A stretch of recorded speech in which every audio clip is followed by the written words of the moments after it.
Ye mamita.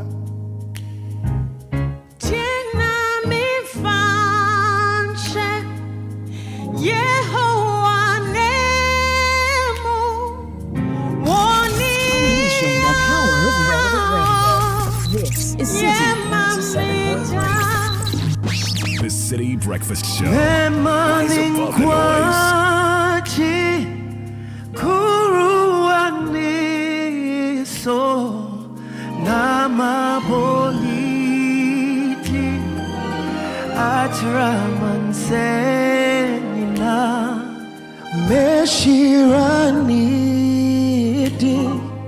Medina dancing, Vonia. This is the Citi Breakfast Show, the city's biggest conversation. Memaning kwachi, kuruwane so, nama boniti, achama sena. Meshirani ding da Medina dansi Bonia oh yeah mameda Tena mifana Yehovah Bonia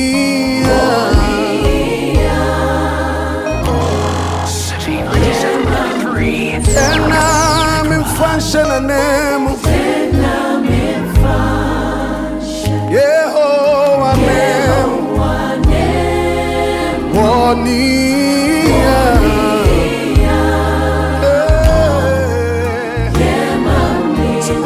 Man in quanchi say. Man in quanchi.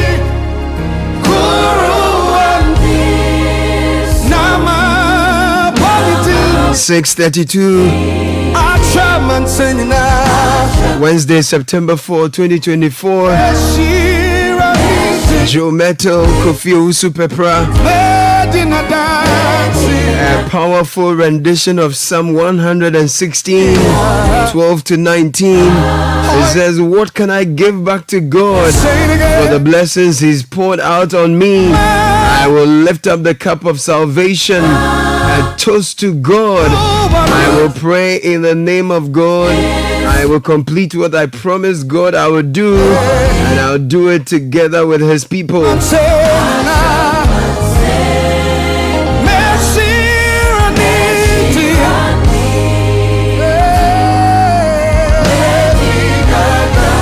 Powerful start to our morning. Thank you, Joe Metal, Kofi Owusu-Pepra, for this amazing one. Starting your morning on a note of praise, gratitude, and a pledge to do right by all persons and to fulfill our promises to God. That brings us to our businesses this morning. Something I learned some 13 years ago. It says what you say matters. How you say what you say matters more. And how your audience feel about what you say matters most. And so a recent survey of corporate people asked what they hate most about work. And they said they hate to be told that, oh, we operate an open management policy. We are all family. These are things people hear but they do not feel. It's important to say the right things. Even better to do the right things. Business Sense is brought to you by ADB. ADB says they know you've been saying the right things, but sometimes to do the right things, you need some money. So if you need a personal loan to resolve your financial issues, they have a variety of personal loans, including top-up loans at significantly reduced interest rates. You'll also enjoy a longer tenure of up to 6 years. It's an offer open to non-customers. Visit any of our branches. Call us 0302-210-210 or 0302-224-043 for further inquiries. ADB is the People's Bank. ADB is truly a great and more. We understand the excitement and preparations that comes when your child gains admission into senior high school. But we at the Agricultural Development Bank, ADB PLC, also understand the financial burden this comes with. The chop box, trunk, school mattress, you name it. That's why we have partnered with Prospectus Ghana Limited to offer financial support for parents by introducing the ADB Quick Purchase. With a smart loan of up to 20,000 Ghana cedis, you can pick up all the items on your child's prospectus for school. ADB PLC offers you a repayment plan of 12 months to relieve you of all that heavy financial burden. Every ADB customer who receives their salaries through the bank, military and police personnel, and all other workers on the Controller and Accountant General's payroll qualify for this facility. Walk into any ADB branch nationwide or any Prospectus Ghana Limited office near you to apply for the ADB Quick Purchase. Terms and conditions apply. ADB, the People's Bank. ADB, truly a Greek and more. This is the Citi Breakfast Show, the city's biggest conversation. The Citi Breakfast Show. Rise above the noise.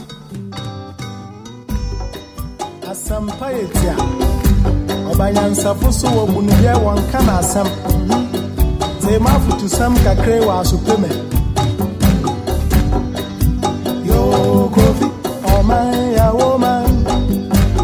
6:35, jumping straight into the news review, brought to you by Fidelity Bank and Total Excellium. Every minute whispers of greatness, every hour new pages turn. Every day is a new chapter to keep your dreams alive. Today a tabletop owner, tomorrow a shop front owner, today a student, tomorrow a bank manager, today an apprentice, tomorrow a master. The list goes on and on. Whatever it is that you do, add value to this world. Remember that your efforts are conspiring to make your plans happen. At Fidelity Bank Ghana Limited, our purpose is to inspire your success and collaborate with you every step of the way. Truly, there is more ahead. Ebefa on God. Now, have you heard about the incredible benefits of the Excellium from Total Energies? It's a powerful 3-in-1 thingy. We call it the Total Energies Excellium New Formula. It cleans your engine, extends its life, lowers your fuel consumption. My friend, what are you waiting for? Drive past any Total filling station and fill your car. You drive, sir.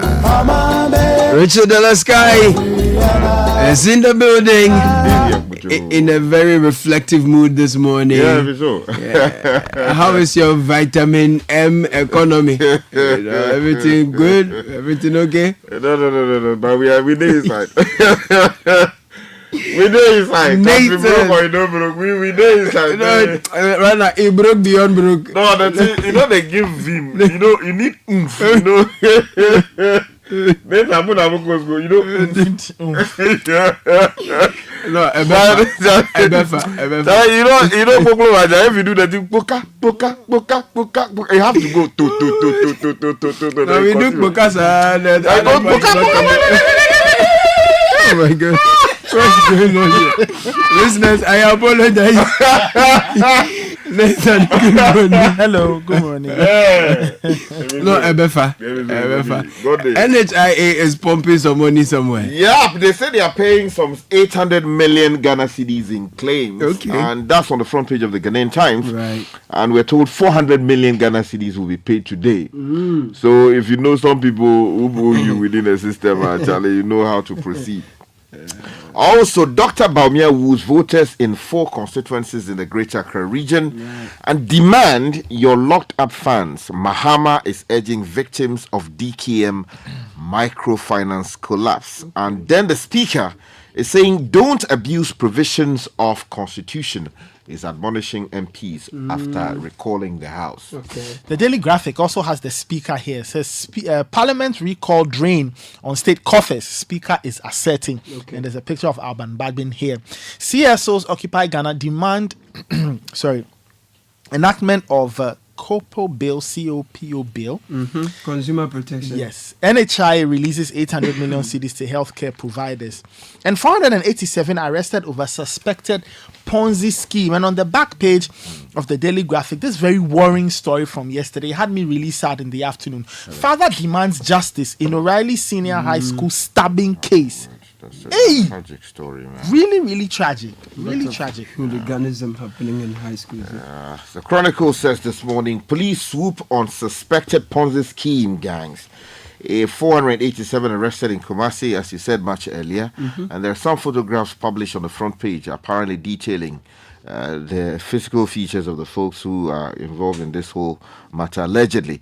Also, Dumasi chiefs petition NAPO over demolition of NPP financier's house. Also, NPP has delivered on its promises. It comes with a photograph of Kwame Echampong, who is the Eastern Regional Minister. And then also Nyaho Tamaklo is quoted here saying Ghana is on a perilous trajectory. The Daily Guide also has the QNet story. It says police grab 487 QNet fraudsters. That's on page 3 of the paper. O'Reilly student stabbed to death, and there's a picture of the gentleman who's passed on.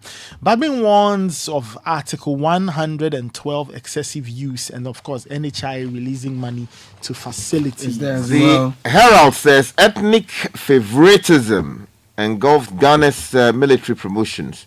Financiers officers outraged over defense minister's tribesmen. Also, Asantehene told not to be selective in Galamsey fight as NPP's Chairman Wuntumi walks free. Ye announces phase 2 of skills training program, and then Nana Bediako has unveiled his 12 pillars for Ghana's economic growth. Okay. The News Center says government touts over 700 projects ongoing, and then you have the police arresting the QNet people. NHI is also here. Pressure on Citi. BDCs request $70.1 million, but BOG provides only $20 million. And lawyer expresses disappointment in court's ruling. The Ghanaian publisher Afenyo Marking warns against excessive partisan politics. Also, the story about the releases from the National Health Insurance Authority makes the front page. NDC backs Agbesi Jakpasu for GBA president. Oh, really? The thing now is the NDC MPP matter.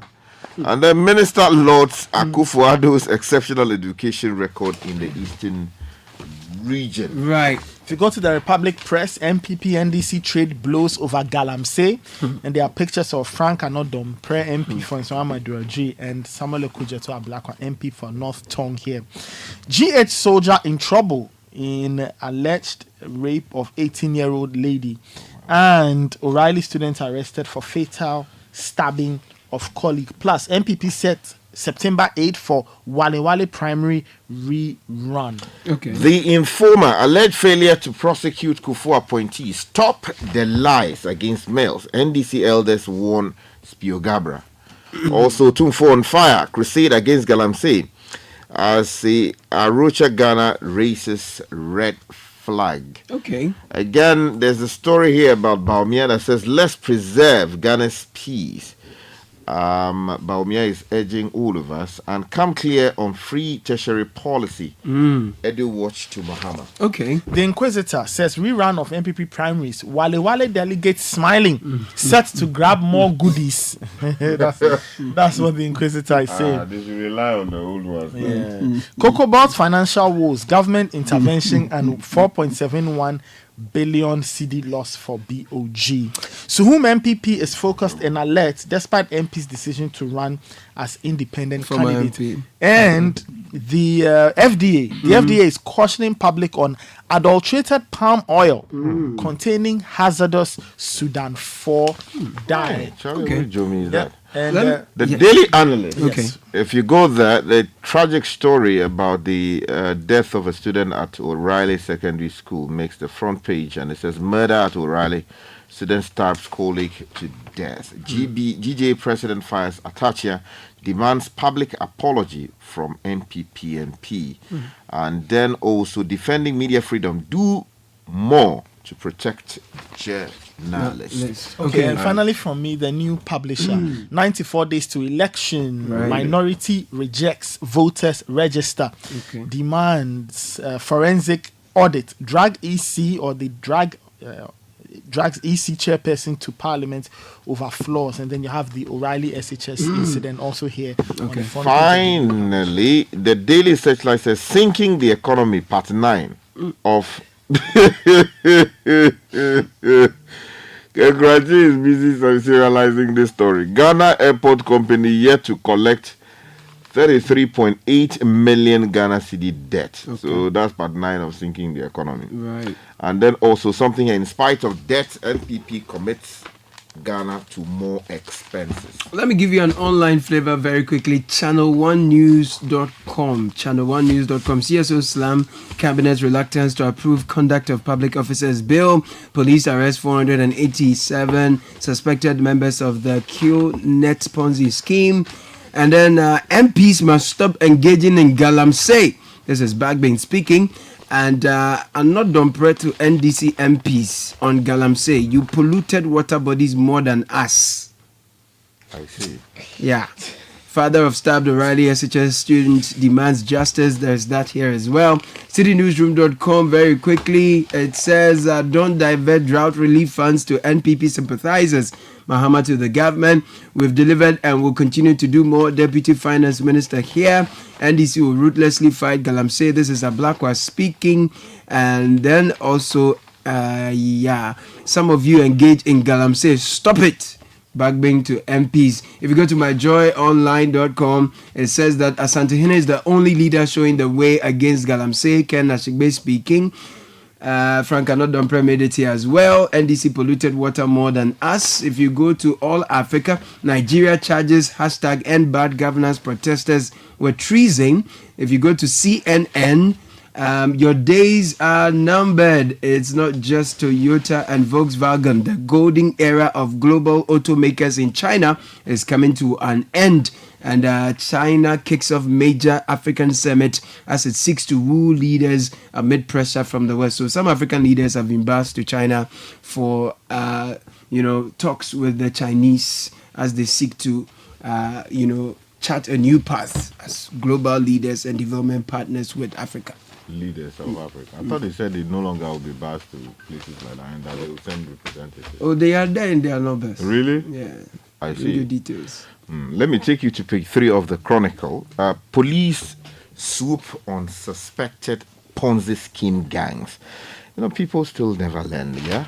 Max Olofori says 487 persons are in the grips of the Ghana Police Service for engaging in suspected Ponzi scheme. Now, according to information available to the Chronicle, the police arrested these persons on Monday, September 2, 2024, through an intelligence-led operation.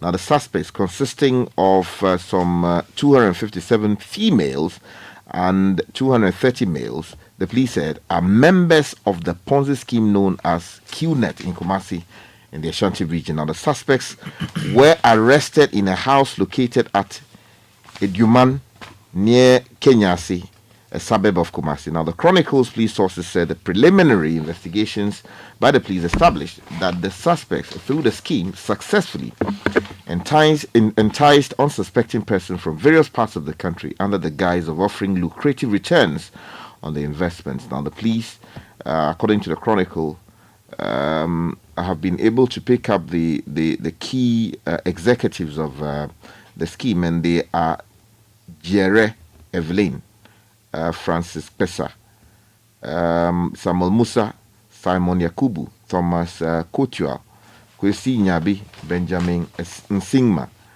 Elijah Musa, Moses Katu, John Balabon, James Nogma, and Fidelis Bang-Ib.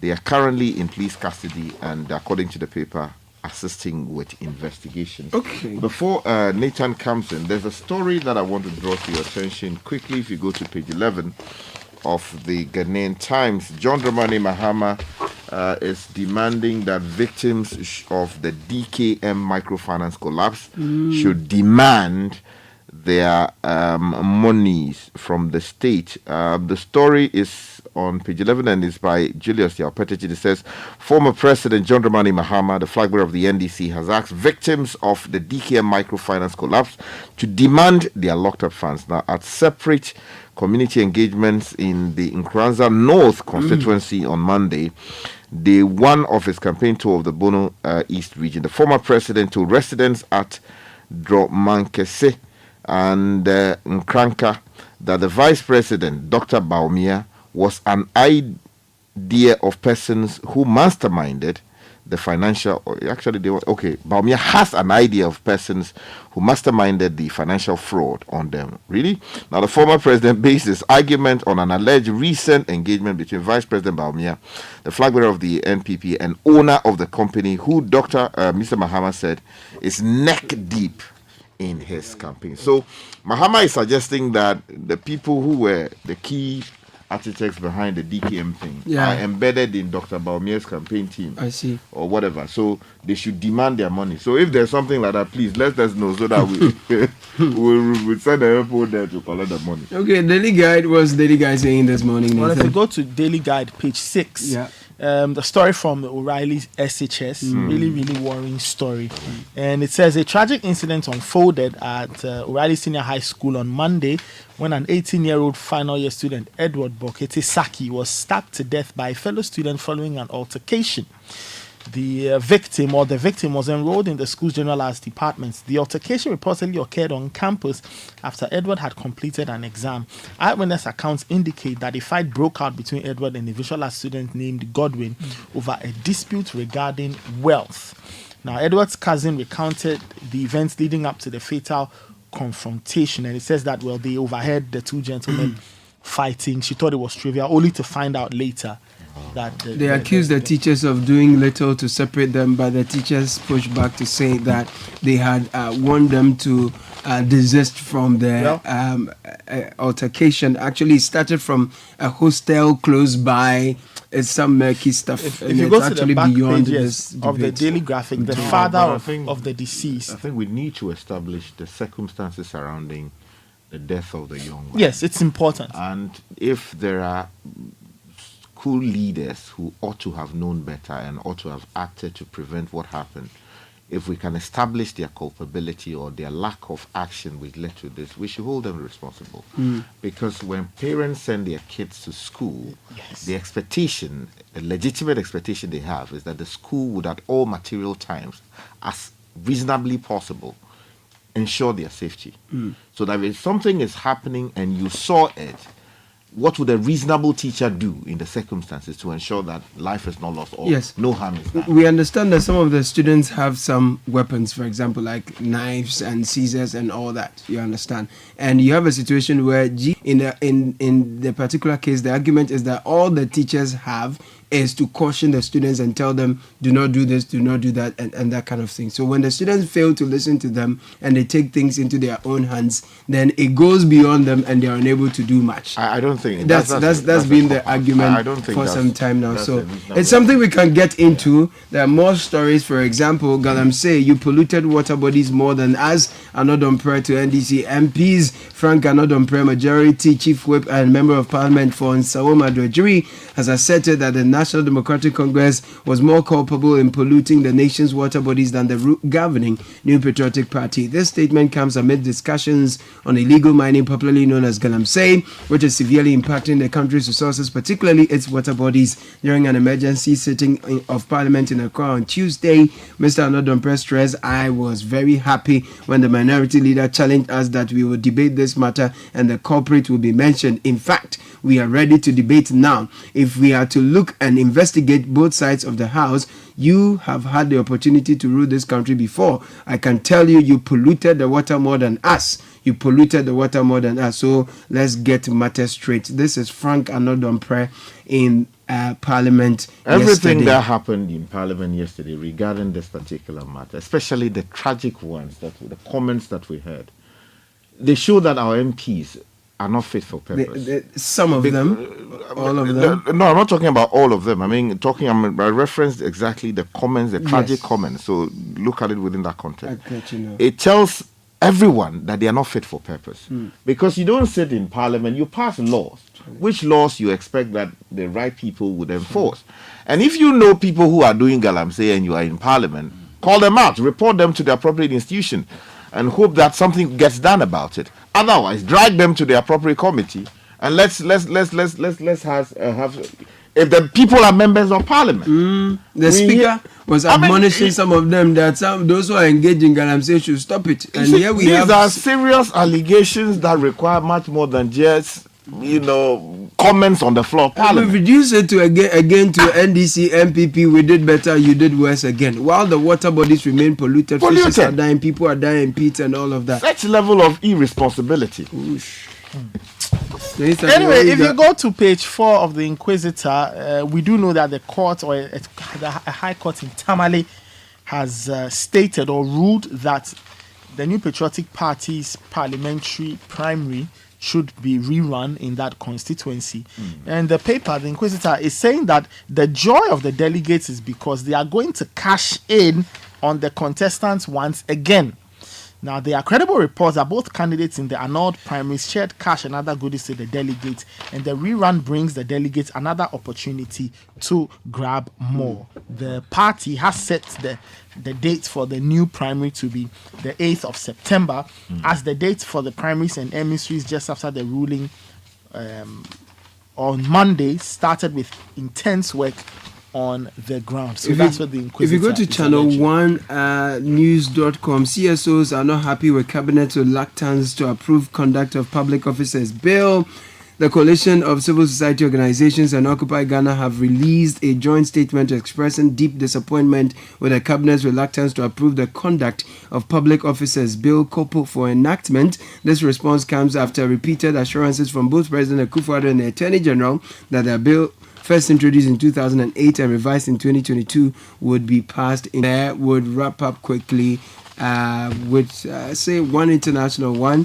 Before you do that though, let me just draw your attention to the Herald's editorial. And let me say I identify with the time to declare state of emergency on Galamsey. Okay. And they say the government should also look at Chinese people who come into the country with the excuse of coming to do business, only to end up in our forests and water bodies. With the concerns raised by the Ghana Water Company Limited, Ghanaians surely expect to see a different attitude or approach towards illegal mining. And they go on to say that the president must declare state of emergency to deal with the Galamsey. Okay, so the story for you I'm ending with is China kicks off major African summit as it seeks to woo leaders amid pressure from the West. Ramaphosa is there, William Ruto is there, a number of African leaders are there as well, chatting, conversations, looking for new money. That's it for the newspaper review. Thank you, Richard. Thank you, Nathan. Oh, jump on now. Go. Google me. At what time will you come back where I don't hear the sound of your car? Why you buy new car? No, I not change my car. It be the same ride. It be the fuel way I change. Way one shouts it. Ever since I started using the all-new Excellium Premium Fuel, fortified with 3-in-1 action. Oh, Joe, now my car they run like electric car. No, it's so. This is the type of fuel where they want to. Because now engine they cost. Where they want for way if I buy it, go protect my engine. And with the small way I buy, I go drive, sir. Absolutely. It's like strapping a turbocharger to your engine and giving it a protector. And what they bust my mind, Seth, be the 3-in-1 action, no? Excellium, they prevent up to 99% of deposit. It be anti-wear, some be anti-corrosion. Won't pay when I open them. Hey, so where can I find this magical fuel? Just head over to any Total Energy service station and your car will thank you. Hey, then make a finish Magobe fast, then rush go Total Energies. My friend, but why you hand the Magobe inside? I give you info. Make a fill the Gobe too small. Go! Excellium is designed to protect your car engine, decrease fuel consumption, and lower CO2 emissions. Don't say fuel, say Excellium. Choose Excellium, choose quality. Charlie, today the matter will catch me. I received urgent order from my online store. Customer wants 10 pieces sharp. But my wahala be delivery. Stress so me too. I no get order in weeks. So then I make slow. Charlie, I decide to deliver this thing myself. Quiet. I was willing to trust my small tired car like that. But boy, I no even leave my area where the whole place full of snow. Engine kaput, Pascal. As the boys they help me push the car off the road, where I look up and raise my head, where I see for Fidelity Bank billboard top. This too just be chapter. There's more ahead. Ebefa. Then Norma Vim come. Listen, I dog the sadness and find Okada fast. I deliver all the goods, collected my money, and even got referrals from this customer. Ebefa. At Fidelity Bank, we believe you can achieve your dreams. There's more ahead. Ebefa. Fidelity Bank. Believe with us. This is the Citi Breakfast Show, the city's biggest conversation. The Citi Business News is coming up shortly with Nashika Caesar, who's walking into the studio looking like money. It's brought to you by Guel and MTN. Guel Energy brings you Guel Super XP, the ideal choice for most vehicles. Just go fuel up your vehicle and enjoy the smooth ride with all the benefits. Guel Super XP's quality gives you the correct choice when buying regular fuel. Guel Super XP ufilia ube filisa. Guel Good Energy Yangaraya dear. Thursdays are now extra special on MTN. Yes, your Thursdays just got more exciting because from now on you get a nice 25% discount on your first data bundle purchase of the day when you bundle on my MTN app or use star 138 hash. This and every Thursday on MTN. For those of you wonderful people in the Great Garden City, Kumasi, you get your free tickets at the Golden Cinemas in the Kumasi Mall. If you ask me, I think your movie dates are sorted from now on. Same for those in Accra. You get to Silverbird Cinemas at Accra and West Hills Mall, and you get free extra movie tickets. Set your reminders bundle on my MTN or star 138 hash and make the best of your 25% first bundle discount and visit the cinemas. Use Momo and get your free extra movie tickets on MTN's Yellow Thursday. Good morning to Nashika Caesar. Good morning, Caleb. How are you doing? I'm good. Okay, tell us what's in the news. Hello and welcome to the breakfast edition of the Citi Business News, proudly brought to you by MTN Goil and Access Bank. My name is Nashika Caesar. Coming up, police apprehend 487 persons suspected to be members of the QNet Ponzi scheme. Also coming up, great news for investors in EDC's Ghana's Fixed Income Unit Trust as the fund reports a 60 million cedi gain in the first 6 months of 2024. And later, stakeholders within the cocoa sector advocate for a review of what it terms systematic cocoa marketing flaws to ensure better wages for farmers.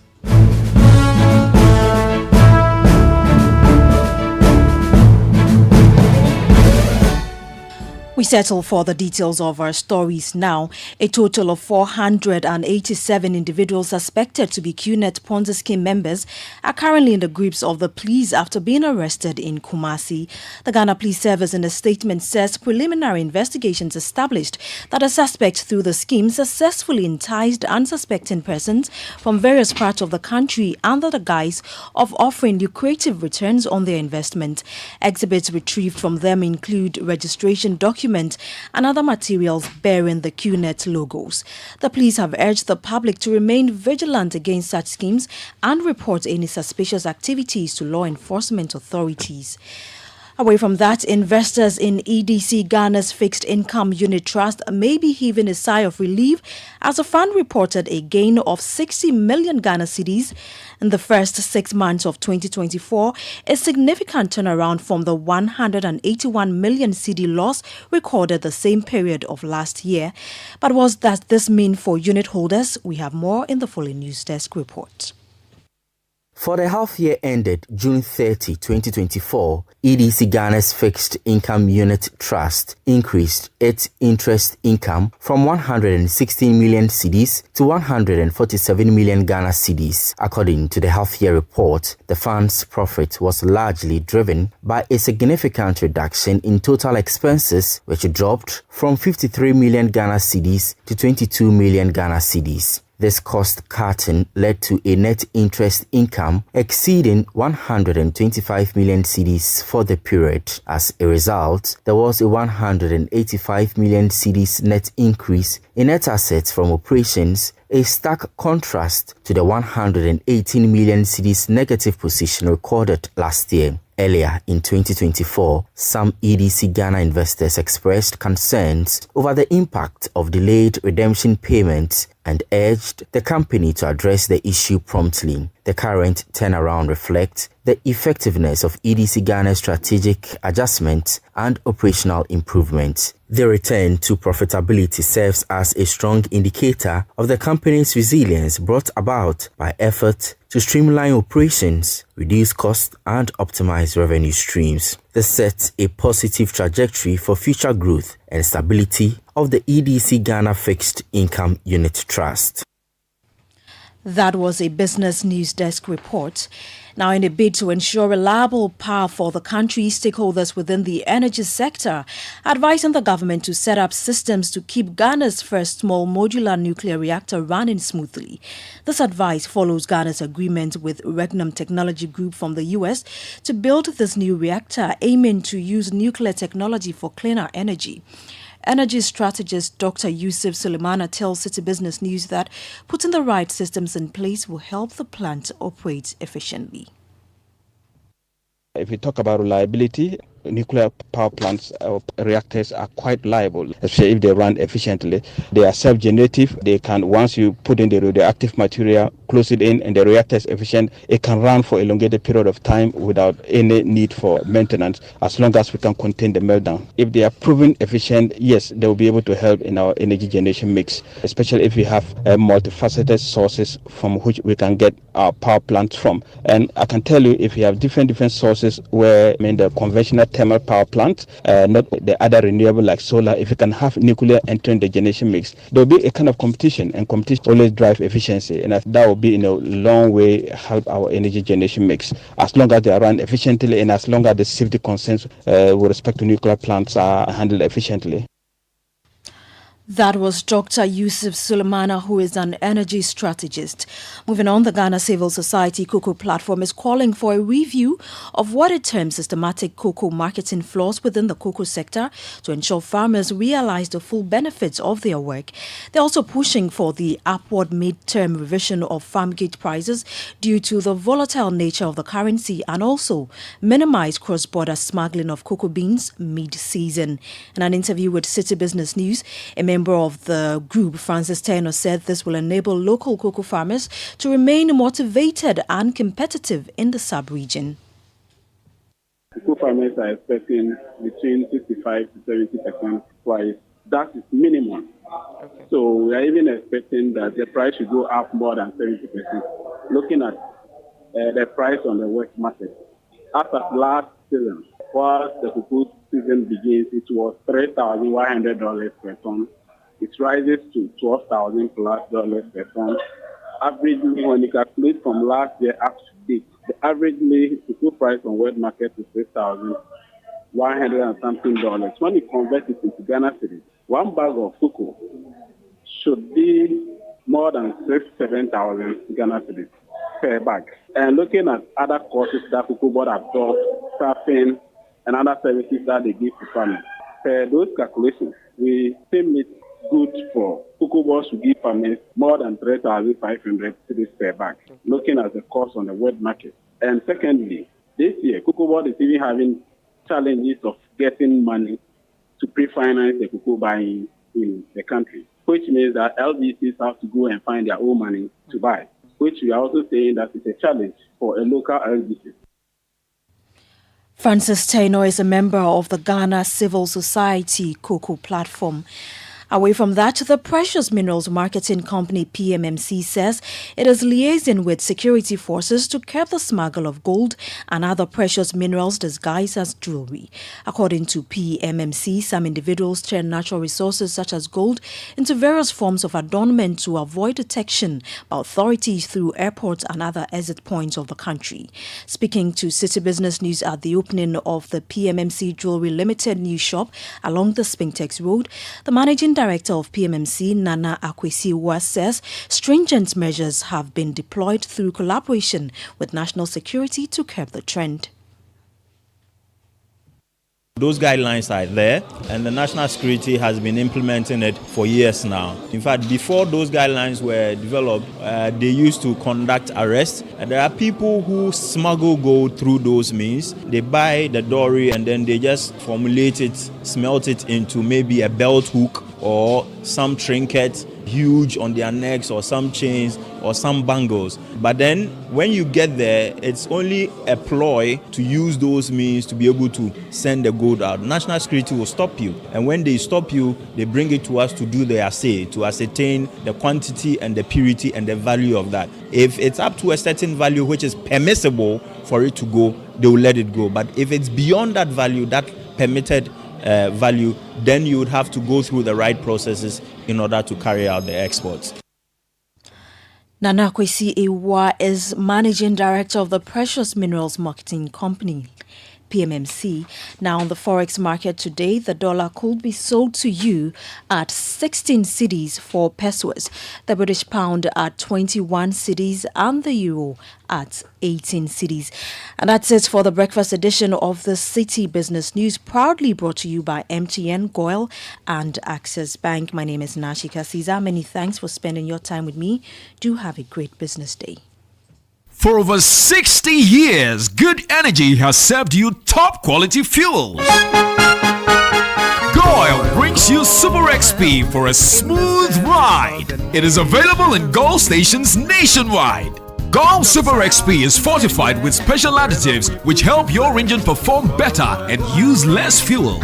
Goil Super XP is quality fuel, the ideal choice for most vehicles. Energize your ride with Goil Super XP. Who feel ya? Huh? Who feel? Good energy. Joy, energy. Hey, is that Kuku? Hey, you've grown into a big boy, oh! Ah, Evipa. Even Momo is 15 years old. It still feels like yesterday when we were fumbling with cash and worrying about the way money moves. Say it again. Now I send money to my AC in the village, pay bills, save money, loans so kaka, investment kaka, at the Momo app. Shit. How do you think I get the small coins from my bugger pack? To celebrate 15 years of Momo, you too can win awesome prizes in the Momo at 15 Rewards promo. Just download the new My Momo app, continue to transfer and make payments, and you could be one of the 15 lucky winners of 15,000 Ghana cedis and 150 lucky winners of 1,500 Ghana cedis each. So, Ghana, keep celebrating Momo at 15. Offer runs from now till November. T's and C's apply. MTN. Join the conversation on the Citi Breakfast Show on Facebook at facebook.com/Citi97.3, Twitter at twitter.com/Citi973, and Instagram at instagram.com/Citi973 with the hashtag CitiCBS.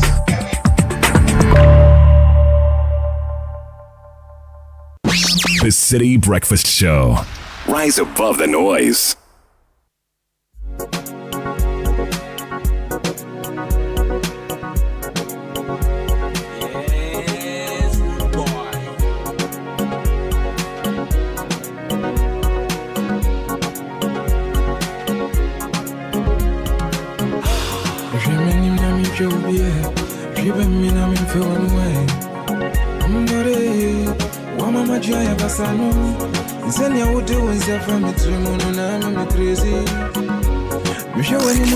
Unleashing the power of relevant radio.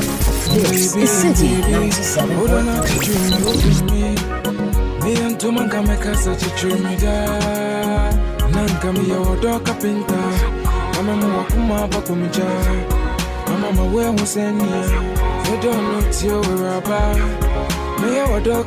7:13. Kickoff is up next. Nathan Ni Obudaikwa is ready for that. It's brought to you by Zonda Ghana Limited, your one-stop shop for quality trucks like Shantui bulldozers, excavators, graders, payloaders, rollers, TX trucks, and oil tanks, all made and assembled right here in Ghana. Zonda Ghana Limited also provides you top-notch after-sales service for all your heavy and light-duty trucks and machinery. Visit us today at any of our 7 branches around the country, and also at the head office of the Tema Aplau Road, close to the Free Zones Enclave, Tema. Call us now 050-177-2222 or 050-177-3333. Zonda, built in Ghana, building Ghana.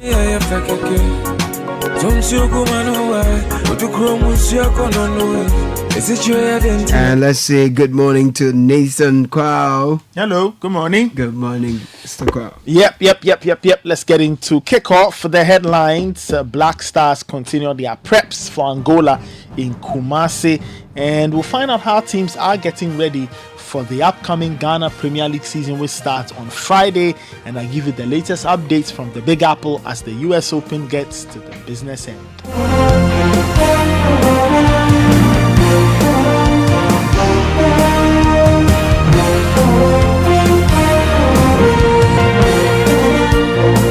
Kickoff proudly brought to us by Shell, Zonda and Lechejo. Let's start off with the Black Stars. And 22 players trained at the Baba Yara Stadium yesterday as the team got ready to take on Angola in that game that takes place tomorrow. Now, 24 players were effectively called up, but 22 are in camp.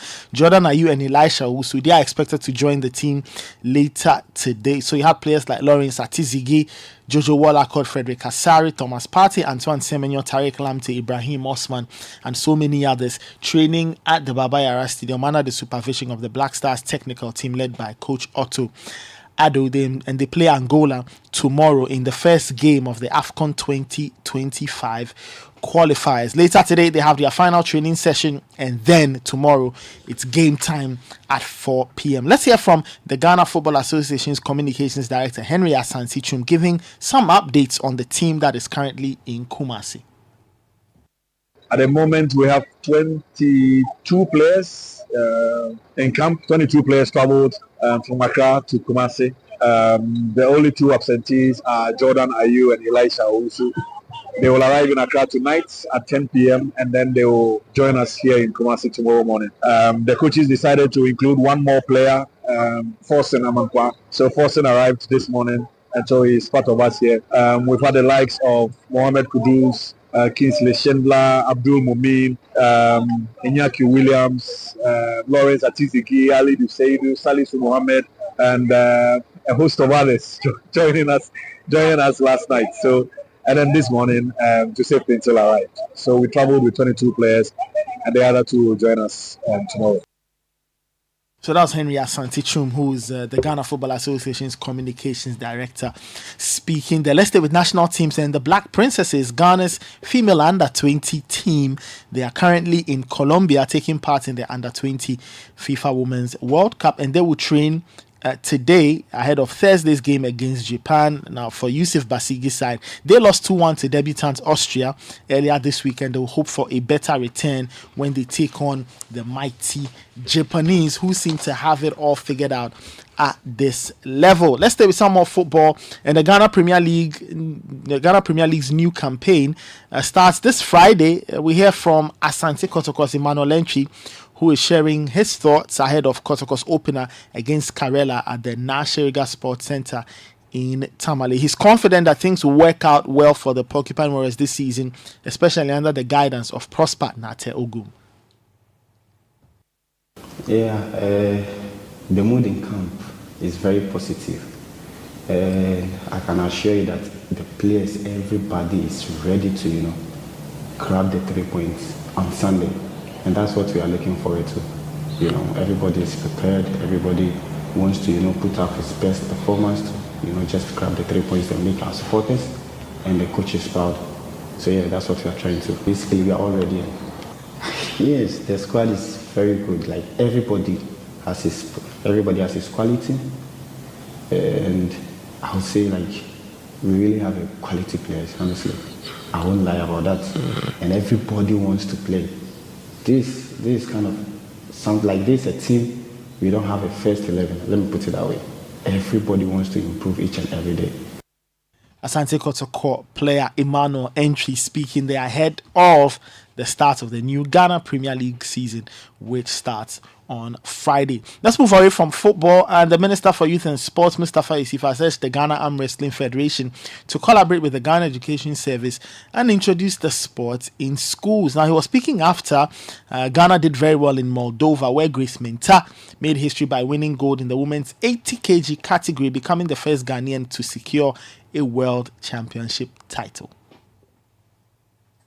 To engage to make sure that schools also adopt not only arm wrestling, but some of these less sponsored sports is something that I'm already in discussion with my colleague minister. So we'll continue that discussion to make sure that next year, at least you work with Ghana Education Service to introduce arm wrestling in the schools. I remember in our days when we have our Saturday night, arm wrestling was key sports that we do those days. So it's not a new sport to us. It's only that we have not taken it just like other sports in the schools. So it's something that if we continue our discussion with the Ghana Education Service and Ministry of Education, it's something we can get it done. So I want to assure you that I'll work with you to improve it and get more talent to represent us anytime the need arise, either at the national stage, continental stage, or global stage. So that's the Minister for Youth and Sport, Mustafa Yusuf, speaking there. Let's get to Europe. And Phil Foden, Cole Palmer, and Oli Watkins have withdrawn from England's squad for the upcoming UEFA Nations League fixtures. For Manchester City forward Foden, he was recently named PFA Player of the Year. He did not join the team because of illness. Cole Palmer and Watkins, they got to national team duty, or they reported at St. George's Park, but they have returned to their respective teams to be looked at and assessed. So England's interim manager, Lee Cowsley, is getting into his first set of assignments, and we'll see whether he will be getting the job on a permanent. But that's what Europe will be up to this weekend. They are taking part in Nations League games as the first international break of the season rolls by. We stay in England, and Leicester City yesterday won an appeal against a decision that could have led to a points deduction for an alleged breach of Premier League profit and sustainability rules, the PSR rules. And an independent panel found that Leicester, or the Premier League as an entity, did not have the jurisdiction to punish Leicester City. And the Premier League, as a response, has said that it was surprised and disappointed by the panel's decision. It felt that Leicester had crossed the line and needed to be punished for not getting their finances right, but the independent panel said the Premier League could not determine that. So we wait to see if there will be a response again from the Premier League. But Leicester City are very happy. They say they've always done things according to the books, and so they are happy that they've been vindicated by that independent panel. We stay in England once more. We hear from Chelsea new signing Jadon Sancho, who's revealed that two Chelsea legends were his idols growing up. Sancho left Man United to join Chelsea initially on loan, and the club will be obligated to buy at the end of the season. It's very likely that will happen. And for Sancho, he has been speaking to Chelsea after he officially joined them from Manchester United. Chelsea is iconic. Obviously, my idols growing up with Didier Drogba and Frank Lampard. So, now I have the opportunity to play for this club. It's a great feeling. So, it's going to be nice. And what can Chelsea fans sort of expect from you this season? Well, hopefully goals and assists. Skillful player, bring some excitement to the bridge. So, hopefully it will turn out well. New Chelsea number 19, Jadon Sancho. Let's get to the United States now. And American Taylor Fritz, he beat Alexander Zverev 7-6, 3-6, 6-4 and 7-6 to reach the semis of the US Open for the very first time. The US are hoping this works out because they've not had a men's champion on home turf since Andy Roddick won the US Open 21 years ago. And Fritz's victory over former runner-up Zverev further fuels the hope that this year will be the year for the Americans. Taylor Fritz flying the American flag as they hope to win their first major on hard court at home in a very, very long time. We'll give you more updates on the US Open as and when they come in. But that's our kickoff for the morning. Proudly brought to us by Shell, Lecheho, and Zonda. My name is Nathan Kwame. Many thanks for listening. There's more sport on citysportsonline.com and more news in our subsequent bulletins on Channel 1 TV and right here on Citi FM. And tuning at 10 p.m. later today as Benjamin Nketia serves you the sports roundup on Channel 1 TV. Do have a fantastic day. Stay safe. Take care and bye-bye. Guys, Charlie, you know that mining contract I've been chasing for years now? I just got awarded the deal. But the issue is where to get the right and quality heavy-duty trucks to execute this job here in Ghana. Relax, my guy. Remember my recent construction deal at Pokwase? Zonda sorted me out. Zonda? What? Who is that? Zonda Tech Ghana Limited is your one-stop shop for machinery, heavy and light-duty trucks, and pickups. They have the Shantui bulldozers, graders, payloaders, rollers, power pickups, 4-land light trucks, TX trucks, and oil tanks. Made and assembled right here in Ghana with top-notch after-sale service and standard prices. Made in Ghana. This is amazing. You haven't seen my Zonda Power pickup, which I take to the office? Strong, durable, and tough on our roads. Hey, that's from Zonda too? Absolutely. Zonda is the right place for you, my guy. Oh, now I am sorted with Zonda. Zonda Tech Ghana Limited, your solution for heavy and light-duty trucks. Located at Tema, off the Aflao Road. Call 0501-772-222 or 0501-773-333. Zonda, built in Ghana, building Ghana. Join the conversation on the Citi Breakfast Show on Facebook at facebook.com/Citi97.3, Twitter at twitter.com/Citi973, and Instagram at instagram.com/Citi973 with the hashtag CitiCBS. Join the Republic Verse. Enter the Republic Bank space. Online or within the banking hall, we open the right doors for you to make the most of life. With our suite of superb banking products and services, our clients, corporate, SME, investments, and individuals get to enjoy amazing benefits. Republic Bank, we're the one for you. We're the one for you. Channel 1 TV is live on DSTV, GoTV, and HD+. On DSTV, find us on Channel 363. On GoTV, we're on Channel 117. And on HD+, get us on Channel 108. On a digital TV, run a new search. But take note that without an antenna, you cannot access Channel 1 TV. Channel 1 TV can be accessed on any free-to-air digital box, like the DSTV and HD+ boxes. Channel 1 TV. Telling your story, empowering change. I am Ohinere Gifty Auntie. You see, it always feels good when you receive that salary alert. I made a bold decision to invest a lump sum into the Old Mutual Retirement Salary Plan. And this means that I will get these alerts every month throughout retirement for the rest of my life. You too can retire on your own terms. So invest a lump sum in the Old Mutual Retirement Salary Plan today and enjoy guaranteed monthly income for life. Call Old Mutual on 050-453-4333 or visit oldmutual.com.gh to sign up today. Old Mutual, do great things every day.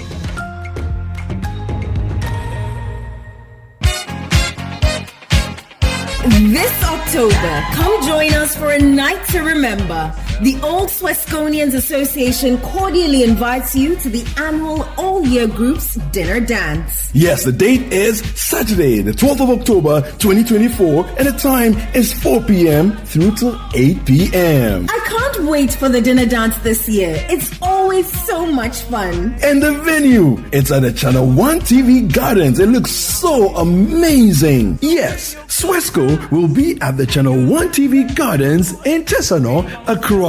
For just 500 Ghana cedis, you can enjoy an evening of delicious food, great music, and unforgettable memories. Don't miss out on this exclusive event by the Old Swesconians Association. Reserve your spot now. To purchase year group tables for this glitzy Swesco event, contact Ernest on 0244-940-493. Gather your friends, mark your calendars, and get ready for an incredible night at the Old Swesconians Annual All-Year Groups Dinner Dance. See you there. Old Swesconians Association Annual All-Year Groups Dinner Dance. It's October 12th, 2024. Join us for a night of celebration and nostalgia. RSVP today. Swesco. Semper Cum Optimus. Swesco. Always with the best.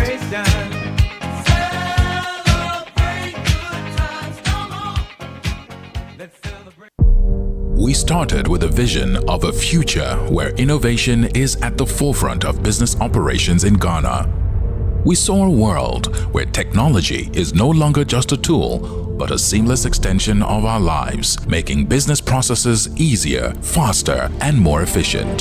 10 years later, over 3,000 successfully implemented solutions to customers across Ghana and Africa.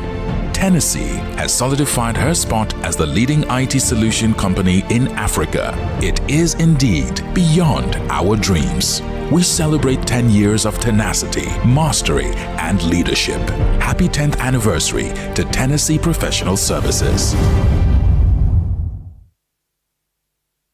This is the Citi Breakfast Show, the city's biggest conversation. The Citi Breakfast Show. Rise above the noise. The health and nutrition segment is next and is proudly brought to you by Sankofa Natural Spices. Hi, this is Health Secrets by Sankofa Natural Spices. I am Dr. Simi. Let's continue our talk on hypertension. Today we deal with the DASH diet, dietary approaches to stop hypertension. That is the diet. It was created to combat hypertension and reduce the risk of cardiovascular disease development. The DASH diet is low in red meat, salt, added sugars, and fats. Foods that can help regulate hypertension include leafy greens such as spinach, kontomire, kale, and collard greens, berries such as blueberries, strawberries, and raspberries, citrus fruits, oranges, etc. Overall, incorporating the DASH diet helps reduce the risk of hypertension development. Catch you soon. Sankofa Natural Spices, DIA. Sankofa Natural Spices are made in Ghana with only natural ingredients with your health in mind. DIA. The health and nutrition segment was brought to you by Sankofa Natural Spices. This is the Citi Breakfast Show, the city's biggest conversation. The Citi Breakfast Show. Rise above the noise.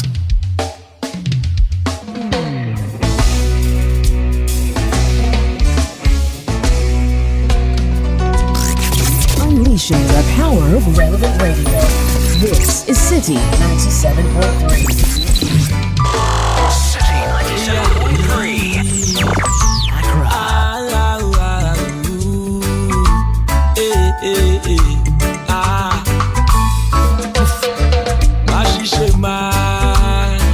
Namenya bibi ni besia mamenya niya amemede makumenyina bamano baby I made dream to mensan munko biemo mepeyina ka ami baby I made dream to mensan mechil munko biemo mepeyina ka na me yamba o odonu ko fu pinsase Mosima moda unu kofu pinta so Efipo wasembade akukudiri na wuka senti wasembado Baby I made dream to mensan mechili na munkobio Naka selo wantase Ami baby I made dream to mensan mechili munkobio mu Mepe ina kana me yama o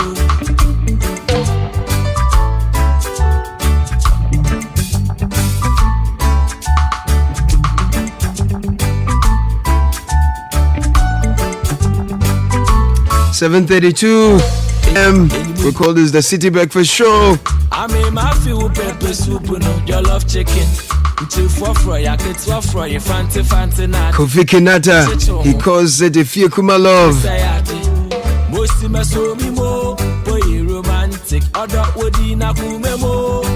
We're told that it could take up to 40 years to have our water bodies regenerate. That is, if we stop all illegal mining activities.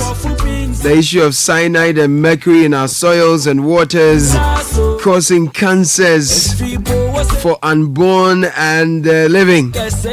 Children who are in the womb are suffering from the impact of the illegal mining activities.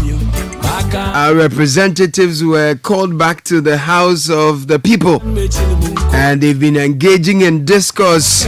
We'll bring you some excerpts and bites.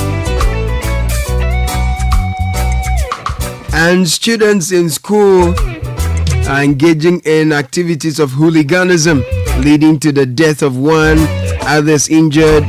Some town folks going to the school to vandalize or attempt to engage in reprisal. A lot of conversation, a lot on the minds of people, bordering on moral decadence and a lag.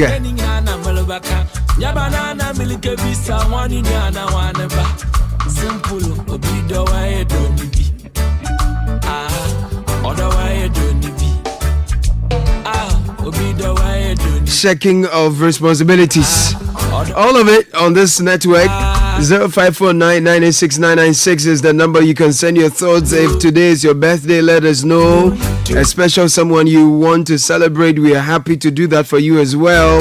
In the meantime, if you're ready to make every moment count, from the simple pleasures of treating yourself to unforgettable weekend getaways or special surprise for someone you love, you can have the perfect companion. Stanbic cards are there for those fulfilling moments that make you go like, yes, this is it. Talk to Stanbic on 0302815789. Social media at Stanbic Bank GH. Visit stanbicbank.com.gh to learn more. And it's here again, the Upstream Petroleum Industry Annual Local Content Conference and Exhibition organized by the Regulator Petroleum Commission Ghana. Join over 1,000 participants, 50 decision makers, industry players and experts from over 10 countries at the 2024 Local Content Conference and Exhibition taking place in Takoradi from Wednesday 2nd to Friday the 4th of October 2024. The theme is attracting E&P investment to boost local content, new paths. If you want to get details about participation and sponsorship, call Miss Judith Blay on 0246 470-974 or email judith.blay@petrocom.gov.gh. Also visit our website www.ghanalcce.com. Social media handles at Petroleum Commission Ghana for more information. Now, if you need funds for your major project that you've been thinking of and planning for, Zenith Bank has got great news for you. You are very likely to get a loan of up to 250,000 because at Zenith Bank, we always look out for your financial well-being. Open a salary account today and unlock the possibility of a loan of up to 250,000 cedis. T's and C's apply. Zenith Bank in your best interest. Now, if you are unsatisfied with public service delivery or as a taxpayer, you want to help the Auditor General hold public institutions accountable, then you need to do that through the Citizens Eye mobile app. You can download that from the Play Store or the App Store. The Citizens Eye mobile app allows you to report suspected cases of poor service delivery, fraud, wastage, and other irregularities to the Auditor General. Citizens Eye, speak up. Your silence may hurt us all. And if you are tired of paying electricity bills that are over the top, then speak to Translight Solar Limited. They've got great solar systems for you that can power your homes and ensure that you get away from ECG and get off the grid. Install a system from Translight Solar and enjoy uninterrupted power supply. They are in East Legon on the 98 Boundary Road between ARS and the American House. Call them on 0206 542454. Everywhere there's sunlight, there is Translight.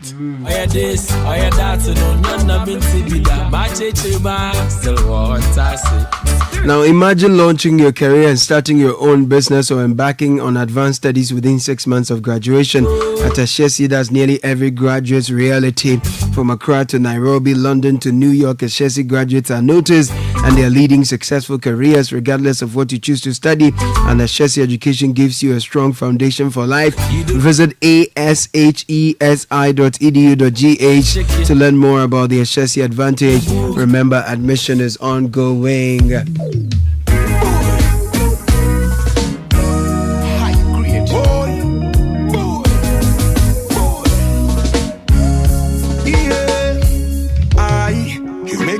Rearrange the alphabets so I could put you next to letter I. Take my heart, baby, carry go. If you leave me, baby, I will die. This is the Citi Breakfast Show, the city's biggest conversation.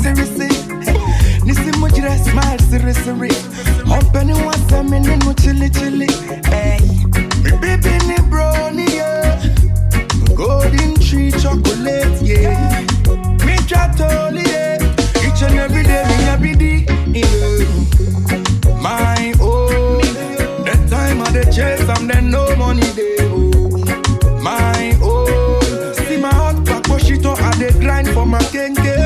Mia says, Andy Atram of Anglo Gold Ashanti, you are my own. Happy birthday to you. God bless you richly. Much love. Andy Atram, Anglo Gold Ashanti. This is coming from Mia. She says you are her own. Is there anyone else who is doing my own from your quarters, Richard Sky? Yeah. This one is going out to my own sister. And let me do this one first before I add a few things. So, dear Sister Francisca Etonam Duameko, happy birthday. Now, on this special day of the 4th of September 2024, we, the Knights and Ladies of Marshall Council 142 and Court 137, Atomic Kwabenya, celebrate you and your invaluable contributions to our community. Now, your dedication and grace continue to inspire us all. As you step into another year of life, we wish you abundant joy, success, and fulfillment in all your endeavors. May your leadership and spirit continue to shine brightly, illuminating the path for others. Yes, to many more victorious years ahead. May each day bring you new blessings and opportunities for growth. Your presence enriches our organization, and we're grateful for your fellowship. Cheers to you, Sister Francisca. So yeah, this one is going to my own sister right up from Adafia Nudenu Hajranao. Yeah, fantastic nice woman doing nice great things. So Sister Domako Etonam. Yeah. Happy birthday, sister. Happy birthday. Yes, this one is belated. We couldn't do. What's her name? Duamako. Yeah. What does that mean? You should test the person. Oh, okay. Duamako. I see. Anyway, I couldn't do this one yesterday, so I'll do it. This is from the 1974 year group of Smoga is the prince. It's my mom's year group. So every day they have a surprise. Anyway, it doesn't matter. Smoga 74 and Smoga, St. Mary's Old Girls Association, and that year group is the 74 year group, popularly called the Princesses. That's their name, the Princesses. So they are sending belated birthday wishes to Princess Margaret Achujadu, Achujadu of Manette Palm Estates, Ogbojo. So they are wishing their fellow Princess Margaret Achujadu of Manette Palm Estate a belated happy birthday. They are sending her lots and lots of love, and they wish her the very, very best. Okay. My own. We'll get to Parliament. We've been talking about the water crisis we're experiencing in many parts of the country as a result of the illegal mining on our water bodies in our forest reserves. We've been talking about this, demanding accountability and action, most importantly, to safeguard our water bodies, protect our future generations, because the cyanide content in our water bodies is killing a lot. We understand this is contributing to cancer cases for a lot of pregnant women who consume water from such places, even treated water. People, children are born with deformities. A lot of the water used to irrigate, crops have such heavy metals in them, and it's going to affect all of us. We could be losing our kidneys and all. And so when there is a recall of the people's representative and our representatives join hands, show up in Parliament, we expect to hear them speak to the issue with all the seriousness it deserves and effect actions that will protect our collective well-being. We'll bring you some sound bites from Parliament for you to know how our leaders have been spending their time and the kind of focus they've been giving to this issue. Now, when you insist on quality in life, every choice matters. That's why Bell Pack paper tissue is the perfect companion for those who demand the best. Bell Pack paper tissue offers the softness and strength you need for every occasion. From toilet rolls, kitchen towels to pocket and facial tissues, Bell Pack has you covered. Bell Pack tissue lasts longer and saves you money. Make the switch today and enjoy the ideal paper tissue with Bell Pack. It's just a wipe with Bell Pack. For bulk distribution, please call 055-1144-4400. Bell Pack tissues, another quality product from Bell Aqua. And Ghana, are you ready for up to 30% discount? From the 26th of August to the 21st of September, Samsung is going all out in the Samsung Blue Tag sale. Everything with a Blue Tag gets a reduced price tag, from the Samsung Galaxy S24 Ultra all the way to the A05. Nothing is off limits. Visit any Samsung shop nationwide. Terms and conditions apply.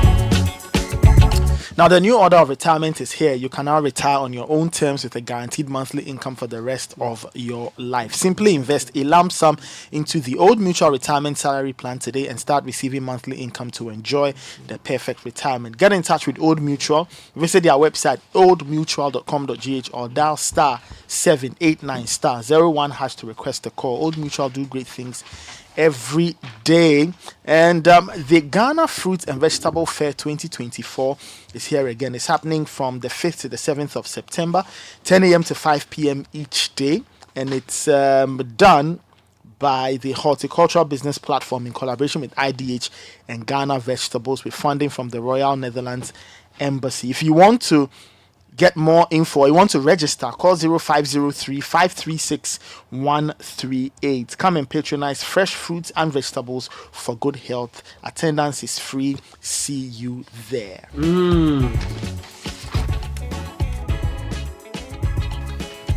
Okay, so now get closer to your radio set or increase the volume as we're about to bring you an excerpt of the interactions on the floor of Parliament yesterday regarding this critical existential crisis we are facing. This critical ecological crisis, we are told, is going to cost us very dearly. This is how our MPs chose to go about things. We are having water crisis, as stated by Honorable Okujeto, and as Parliament, we should show concern. We have water crisis at hand. Ghana Water Company has reported that raw water which is available to be treated is only 40%. Only 40% available raw water. We all know the importance of water. And, Mr. Speaker, this call for urgent attention by the government and, for that matter, the ministry. So, luckily, the minister is here.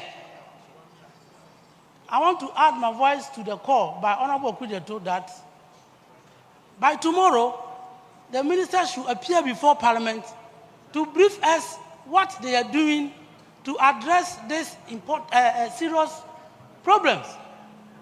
We all know now there is water shortages all over in Ghana, particularly in Kumasi, particularly in Menchia, where the running mate of MPP is coming from. Today, your people don't have water to drink. Your people don't have water to drink. There's water shortages in Kumasi, in Central region, in Western region, all over, in Tamale too. So, Mr. Speaker, I think this is an urgent issue that we should not brush aside. We should take, all of us should be concerned, and then appropriate steps should be taken to address it. Otherwise, tomorrow we will get water to bath and come and sit here. We all know the importance of water, and for that matter, we should support the minister to ensure that this problem is resolved. Apart from the fact that we were told by the government that they have banned Galamsey activities have been banned, look at the consequences of Galamsey in Ghana. The consequences of Galamsey on livelihood in this country. Now we can't even get raw water to treat. Where is this government taking the country to? So, Mr. Speaker, this is an urgent matter. I thank God that you have been a minister for water resources, Western housing before, and now you understand it better than what we do. And so you take the necessary steps so that the minister appear before us and then tell us what the ministry is doing to address this serious concerns that as a country we are facing. I want to thank you for the opportunity. I want this House to take decisions that will be in the interest of this nation. Mr. Speaker, it's an urgent matter, and I think that you should lead it personally to ensure that anybody, whether you are a religious person, you are a traditional person, you are a politician, you are a flag bearer or an MP who politicizes Galamsey operations in this country, this House must take action on that person. Why are you making noise?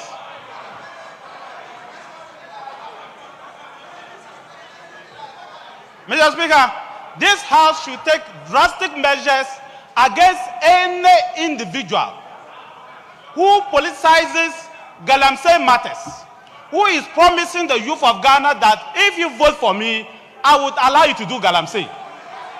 Why are you making noise? Why are you making noise?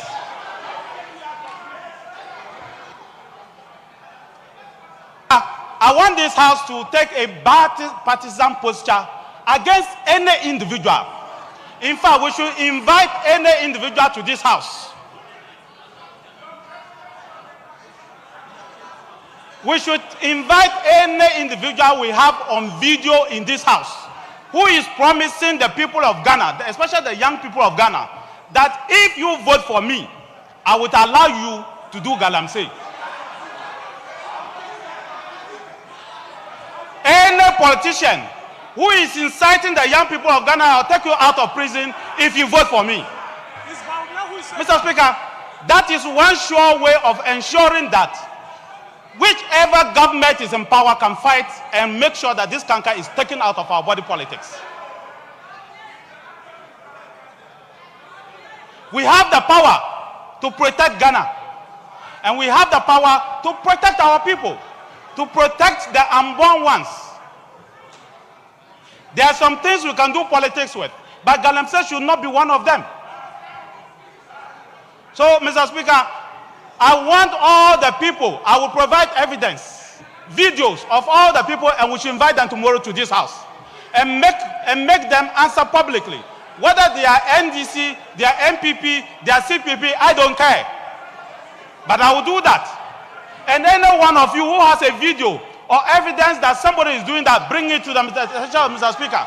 President of state is President Nana Addo Dankwa Akufo-Addo. So if the president has failed, he should admit so. And if he has failed as a minister for defense in tackling Galamsey, he should admit so. It is wrong for him to cast insinuations and aspersions and creating impressions that somebody is making political statement. The executive power of state is with the president. And you are the minister for defense. If you can tell us that you cannot deploy the military to stop Galamsey, but you can deploy the military to stop the exportation of maize, and so we should clap for you.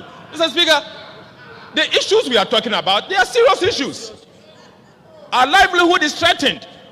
Our livelihood is threatened. And we cannot allow this to pass just like that. So, Right Honorable Speaker, I recognize that this is an emergency session. I recognize that we should only work with the motions that you have admitted. But, Mr. Speaker, when we come back in October, this matter, the way you have allowed Galamsey to destroy our livelihood, Mr. Speaker, we'll revisit it. We heard my colleague, Honorable Samson Ahi, saying that even the lighting has been polarized to the extent that the lighting fixing has been directed such a way that it is going against them. Nobody said anything about that. Nobody said anything about that. And for the records, Honorable Nitiwo, the defense minister, when he spoke, he mentioned no name. And this, yes, no party names. And it reminds me of a popular saying by Chinua Achebe that the majority leader often quotes. When dry bones are mentioned, old women get worried. Old women get worried. To paraphrase, Speaker, Honorable member. Speaker, Honorable Majority Chief Whip, are you sure he said old women? What about the old men? You have to be gender compliant. Speaker, the matter at stake, yes, is the aged who get worried. Yes. Speaker, our colleagues should just sit down and listen. Sit down and listen. And I'm very happy when the minority leader challenged us that we will debate this matter and the culprit will be mentioned. In fact, we are ready to debate now. If we are to look and investigate both sides of the house, you have had the opportunity to rule this country before. I can tell you, you polluted the water more than us. You polluted the water more than us. So let's get matters straight. Speaker, we have business, critical business to prosecute. We have critical businesses to prosecute. And Speaker, you directed in that direction. I think we should stick to it and deal with the businesses at stake. These matters of picking and choosing and then playing to the gallery would not please anybody. Minority leader, I think you got it wrong. But we will be happy, I will be happy to debate you on both sides. The MPP administration and the NDC administration. I will be happy to debate you who has polluted our water bodies and our environment more than the other. Mr. Speaker, your committee has indicated at page 1, item number 2A, that your good self may admit statements from ministers pursuant to Order 91-2. So, Mr. Speaker, I want to come under this window and make a special appeal to you to consider inviting particularly the ministers for environment and water resources on the current threat of Galamsey. The Ghana Water Limited has issued statements over the last few days that they are now finding it very difficult to process water. Indeed, in the central region, Mr. Speaker, they report that the Pra River is totally polluted and the turbidity levels have gone beyond 14,000 NTU, which is far, far higher than the acceptable levels of about 2,000 NTU. And so they are now rationing water. There are water shortages in many, many communities in the central region. And Mr. Speaker, beyond the central region, it is now affecting even the capital and other parts of our country. So we face an existential threat. The Ghana Water is saying that within the next 2-3 years, if the trend continues, they may have to import water. Mr. Speaker, that is how dire the situation is.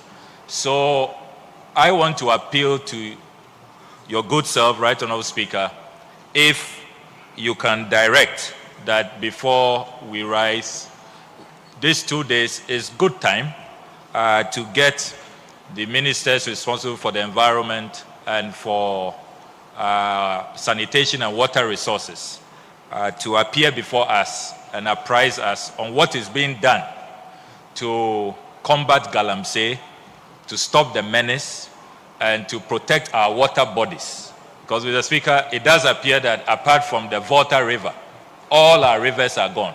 All the rivers are gone due to Galamsey. And this is such an important matter. And if we have the opportunity to sit today and tomorrow, I believe sincerely, Mr. Speaker, that we shouldn't miss this opportunity to have the ministers appear before us and tell us what they are doing to save lives and to save our water bodies. I don't want to belabor the point, particularly in relation to the public health consequences. Already, public health practitioners are reporting that people are presenting with all kinds of medical conditions. They are finding lead, they are finding cyanide, mercury in people's food that they are eating, and it's having all kinds of health implications. Pregnant women are not having safe deliveries. Babies are being born with deformities. So, Mr. Speaker, there are really grave consequences, and we are really faced with an existential threat. It appears that the fight against Galamsey has been lost. Galamsey has defeated all of us, and we cannot throw our hands in despair. It will mean we are on a suicidal path, and we cannot afford to lose this battle and to commit collective suicide. So, Mr. Speaker, a special appeal to you to get the ministers responsible to appear before us and tell this House what they are doing to combat the menace. I thank you very much, Mr. Speaker.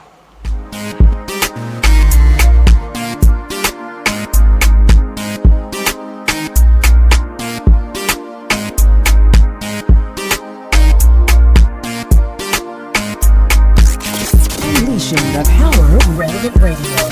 This is Citi 97.3. This is the Citi Breakfast Show, the city's biggest conversation. The Citi Breakfast Show. Rise above the noise.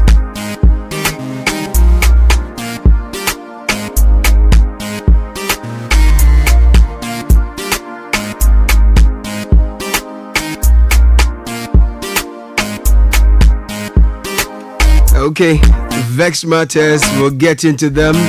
In the meantime, top of the hour is that time we bring you the tech and social media segments. We love to rope in what people are saying online. What are you saying? What's trending online? We'll bring you all that plus some tech news. Nathan Obodai, Ni Obodai Kwa will bring you that shortly. Tech and social media trends is... So what's happening in this long vacation? They want you to enroll your children or wards on the First Bank Ghana Junior Internship Program from July 15 to September 15. What will happen is they will gain telecell connecting energies.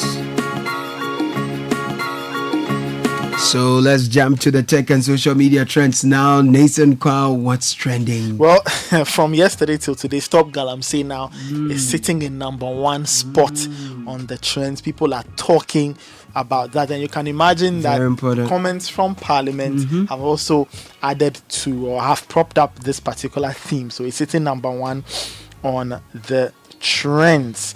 O'Reilly SHS is also trending. Very, very disturbing news from the school, and I'm sure we'll get into that. It's a very worrying thing. Very, very, very worrying there as well.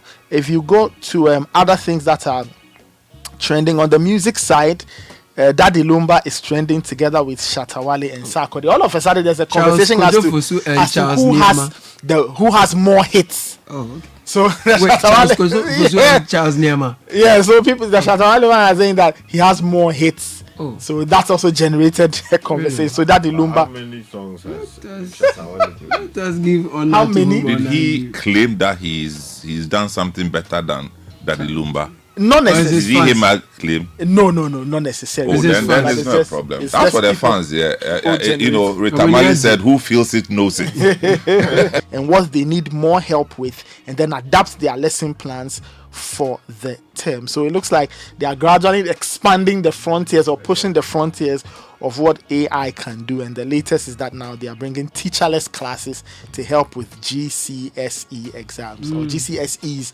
in the UK. Okay, so that was tech and social media trends.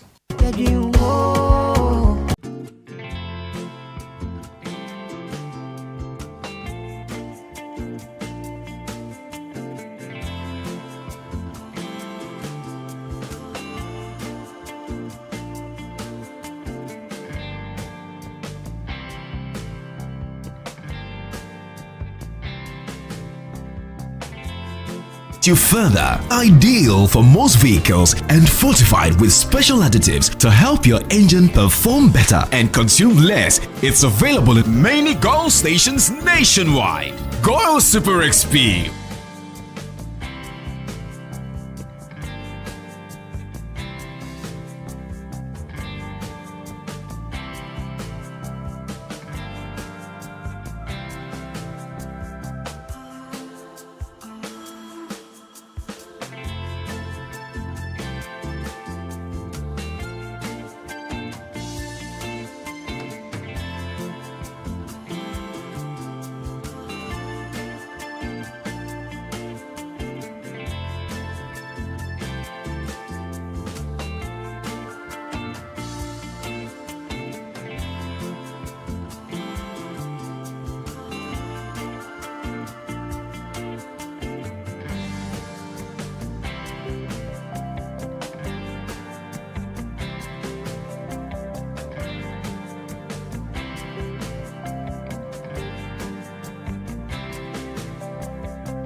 Yeah.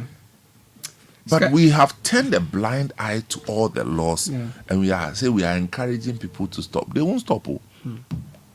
It's a sad, there's too much money, right? And the stakes are high.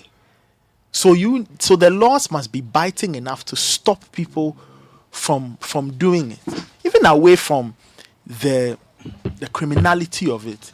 Look at the damage we are experiencing as a country.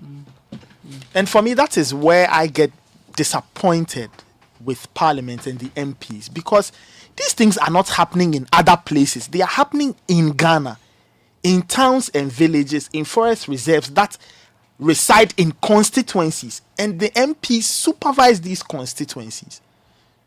So if the conversation on the floor of Parliament is very lax and casual, and it's, I polluted more or you polluted, it won't solve anything. You see, because when Ghana Water rations water, that episode doesn't know who is here or who is there. We all will not get water. The day we wake up and realize that there's no water in Ghana to drink and we are importing, it will not be, these people get a special rate and the other people will not get water. We'll all have to import water and drink.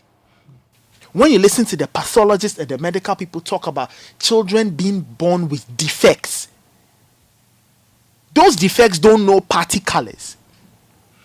Young people are going to the renal center. Their kidneys are going through all kinds of things. You can talk about lifestyle, but a percentage of that is also because there are too many chemicals in the water we drink.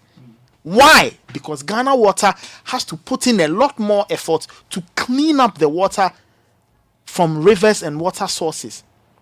And we are the same people destroying those water bodies. So the conversation around illegal mining should not be you polluted more than us. It should be a conversation that should anger both sides of Parliament. And it should get them all thinking in one direction to realize that this is a threat to all of us. The threat doesn't know who is MPP or who is NDC. The threat doesn't know who supports person A or person B. It is a threat to our collective being as a people and as a country. That is how I expect Parliament to approach this. Not, we know the people, we'll mention names and blah, blah, blah. Those things don't help anything. In any case, even if the MPs know the names, why are they not mentioning those names? Why are they not reporting the culprits to the law enforcement agencies? Why are they not doing so? So the conversation around Galamsey should be very elevated. And I expect a lot more from our parliamentarians, because they are the ones who enact the laws. And no sane society or no society will be put in order without laws. We talk about the developments in other jurisdictions. It's simply because there are laws. And there are consequences for not respecting those laws. But in Ghana, there are no consequences. It is why people will make crude machines such as chamfans, put them on water bodies. And like I always say, the chamfans, they are not little toys you hide in your pocket. They are there visible. They are sold along the way. People are buying. And yet, there are no laws to deal with all the arms and legs of this business. Just yesterday, we read a story that was attributed to Sky. Who was it? Is it Professor Enning? Yeah, Professor. Talking about the fact that illegal mining has transcended Ghana. It is now a transnational organized crime. What does that mean? It means probably that the proceeds from this are being used to fund other nefarious acts, which could come back to bite all of us. So I do expect our lawmakers to look at things from those dimensions and ask themselves, if in 20 years Ghana has no water, how will they cope? How will their children cope? How will Ghanaians cope? The constituents whose votes they are chasing now and would want on the 7th of December, if in 20 years there's no water, how will those constituents live? How will they live? How will they work? How will they survive as a country? So MPs need to look at it from that perspective and stop you polluted more than us. Those things don't change anything. You are on the floor of the house. You make the laws that should bite so hard that nobody would be incentivized to buy a chamfan and go and mess around with the water bodies. You need to enact those laws, and you need to view the problem of Galamsey from that perspective.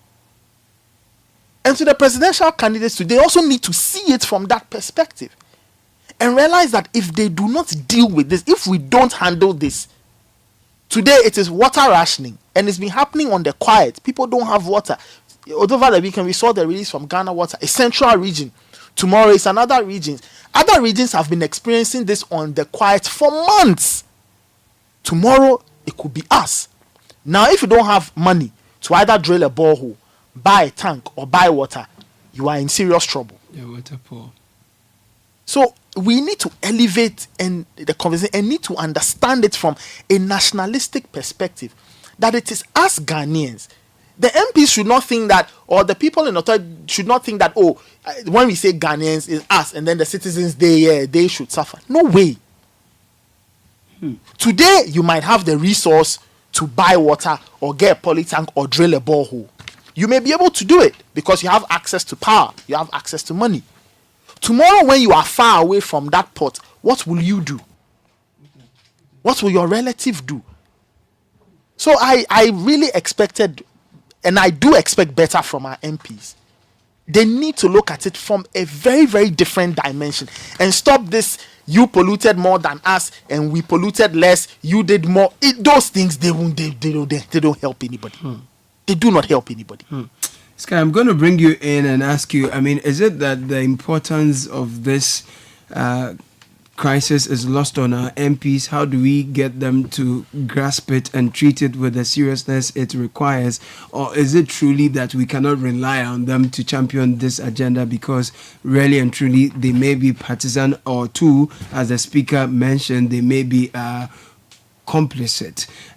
While I come to you, let me just take care of this before Afra Kumas accuses me of being complicit and negligent, right? So if you're ready to make every moment count, from the simple pleasures of treating yourself to unforgettable weekend getaways on special or surprise or a special surprise for someone you love, you can have the perfect companion. Stanbic cards are there for those fulfilling moments that make you go like, yes, this is it. Talk to Stanbic on 0302-815-789. Social media handles are at Stanbic Bank GH. Visit stanbicbank.com.gh to learn more. Every time we eat, food and sugars are trapped between our teeth, leading to tooth decay, gum disease, and in some cases, foul breath. When you brush your teeth in the morning and in the evening with Pepsodent Cavity Fighter, it gives your teeth the protection they need, leaving you with 10 times stronger teeth. So, do so. Brush your teeth day and night. Pepsodent is recommended by the Ghana Dental Association. They give you the opportunity to speak to their customer care center toll free. 0800 2030. Always remember to brush your teeth in the morning and before you sleep at night. Pepsodent, every smile matters. Sky. Okay, so yes. Now the city of Accra is getting filled with many developments, and where you live matters, especially where you live your best life. Lakeside Estate Exclusive Retirement Home is designed to help you find the perfect sanctuary to help you enjoy your golden years to the fullest. They've got 2, 3, 4 bedroom homes developed in a serene environment. They have all the lovely amenities you can imagine. Visit lakesideestate.com to find out more. They are the CIMG Real Estate Company of the Year, so they will give you a retirement lifetime home of comfort. Visit lakesideestate.com or call 020-477-5040. Lakeside Hills, live your best life. You want energy to do all your daily activities? Lucozade is here. It's now in a sleeker, slimmer 330 original ml 330 ml can. Lucozade original, the same great taste, same unbeatable energy in a new lovely can. Lucozade, restore your energy, and this ad is FDA approved. Sky, should we really look to Parliament to deliver this, or we should look elsewhere?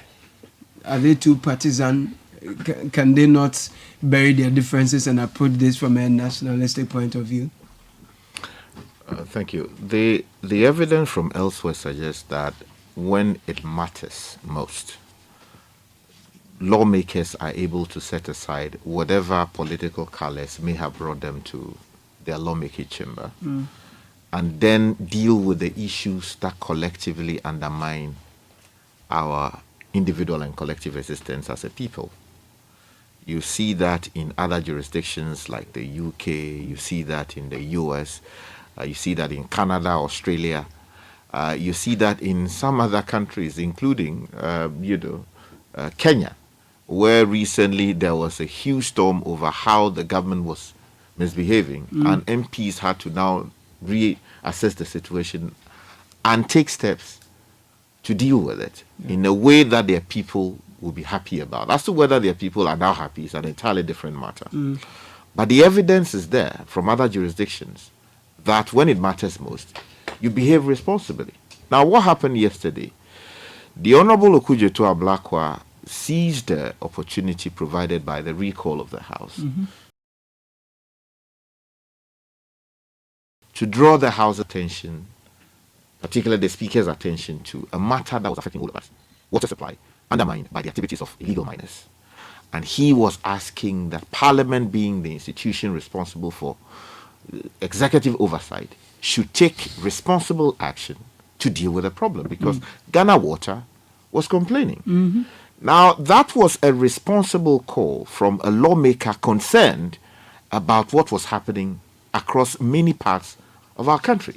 Mind you, not long ago, the Volta River was heavily polluted when we had excess water released from the Kosomo Dam and downstream. How homes could not get water.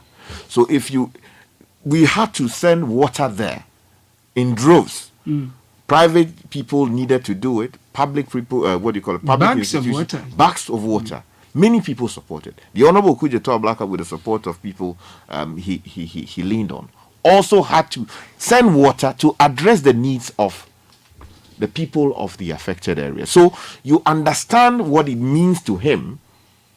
Water not available in many parts of the country. So it was a responsible call on the House. So what you would expect is that if there was need for commentary from some members of Parliament, it wasn't a debate. It was, he made a call on the speaker. He called on the speaker for something to be done. Ordinarily, MPs will make comments on it. Now, it was in the making of those comments that we got to where we got to. An embarrassing moment. Now, here are a few things that Parliament really does. Right. As I've already stated here repeatedly, they have a lawmaking function, right? Already, we have passed a law that has tightened the number of years you spend in jail if you are arrested as a foreigner or as a local person engaging in galamsey. Now, it is the job of Parliament to assess how that law is working, whether it is living true to the intentions of Parliament, the legislative intent of Parliament, whether the law is being properly implemented or enforced. Is it the judiciary that is failing so that people are still engaging in illegal mining? They ought to haul, now the laws allow for other heads of state institutions, including the Chief Justice, to be asked to come and explain what may well be happening. Right?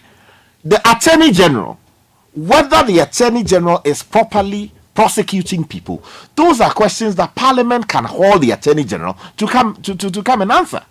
Then you have the Interior Ministry, the Police Service. Now you can ask the head of the Police Service to come to Parliament and explain why people are still polluting our water bodies and nothing is being done about it, because you sat down to pass the law. Those questions can be asked by Parliament and answers provided. And where they fail to act properly, we crack the whips. They have not done that. As we speak, they have not done that. No parliamentary committee has sat down to ask ourselves that, over the past 10 years or so, we have tweaked the mining laws of Ghana to deal with this menace. Why is it failing? We have not had anything like that to deal with it. So it is an embarrassment for MPs. We have recalled you. So much money has been spent to recall Parliament. And you have the opportunity to deal with this matter. You are there engaging in blame game. So that's the first one. Right. Now, you also have an issue with financial control. That's one of the mandates of Parliament. If resources are not being sent to specific areas, it is your job to ask questions. Why are we not seeing the resources go into those areas? Recently, the Minister for Finance has asked Parliament to release some money so they can deal with the contingency situation in the north of the country. Yes. Right. The drought and the dry spell, harsh weather conditions. Because under the Constitution, Parliament has a role to play in putting together some money which will be dedicated to dealing with emergency situations. Correct. So we call it contingency fund. So if something comes up which was not originally budgeted for, you go into that's right. You go and raise money, take money out of that to deal with the problem. So is it that the Ghana Army, because they are the people who've been leading the campaign against illegal money, right? Is it that they don't have money again to fight this matter? Is it that the police don't have money to go and fight the people who are engaging? All these are things Parliament is closed with power to deal with, to investigate. Exactly. So go into the kit. If the people invite them first of all, the Ghana Army. What's their head? The head is what? Normally they have a defense staff. Exactly. Yes. Hold him before the appropriate committee to answer questions as to his own assessment of the campaign they have been on for the past 7 years or so. Yeah. Is it working? Is there a reason why it is not working? Have we recorded some successes? Right. Is there a way to tweak the campaign to address the evolving needs of society?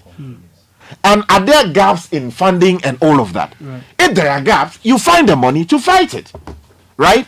They have not done that. They are sitting down engaging in blame game. The police service, the IGP, equally, under the current rules, can be hauled before the House to explain why, in some cases, a few meters from police stations, people are engaging in galamsey and nothing is being done. Right? That can be done. And if funding is the issue, that can be provided for. Then you also have executive oversight. That's one of the other mandates of Parliament. Now, we started with Stop Galamsey Now campaign here on Citi FM. We did videos online, encourage citizens to go after communities where this thing is happening and then do something about it.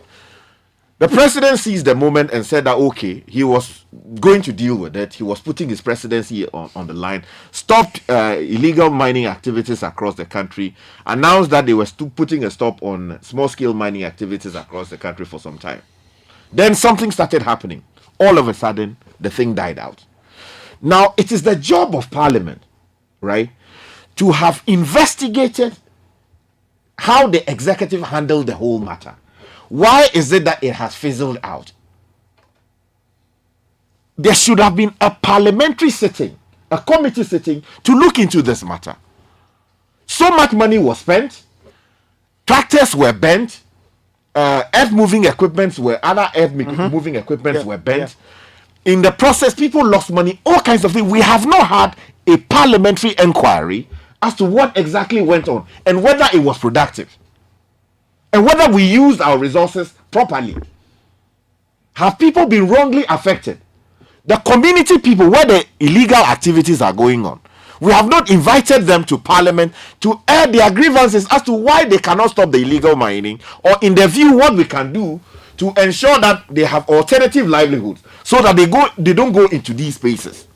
The minister responsible for interior, he is in charge of the people who come into the country. They admit them into the country, the immigration service. Yeah. Why is it that repeatedly we are hearing that Burkinabés are getting involved, Malians are getting involved in polluting our water bodies, people from Nigeria are getting involved, the Chinese people are getting involved, people from Australia are getting involved? And yet, you have not summoned the Minister for Interior to Parliament. You have not summoned the minister, the Minister for Foreign Affairs to Parliament. You have not summoned the Lands Minister to Parliament. Yes. And then environment. Environment, water resources. You have not summoned them to your committee on live television. Deal with them blow by blow as to why they are not dealing with this matter with the urgency required. You are sitting on the floor of Parliament. We spend so much money to recall the House. If you look at the numbers, you'll be shocked as to how much we have spent just to recall Parliament for 2 days. Wow. We have to reconfigure the dome of the conference center, moved electronic gadgets, chairs, all kinds of the carpets. AC systems have to be, serviced properly so that we can receive 275 members of Parliament to come and discuss matters we consider urgent for our purpose. Then you go there on our money and you are doing what? NDC polluted more, MPP polluted less. He's sorry. Plain dummy. Yeah. And the last two. representative function of parliament.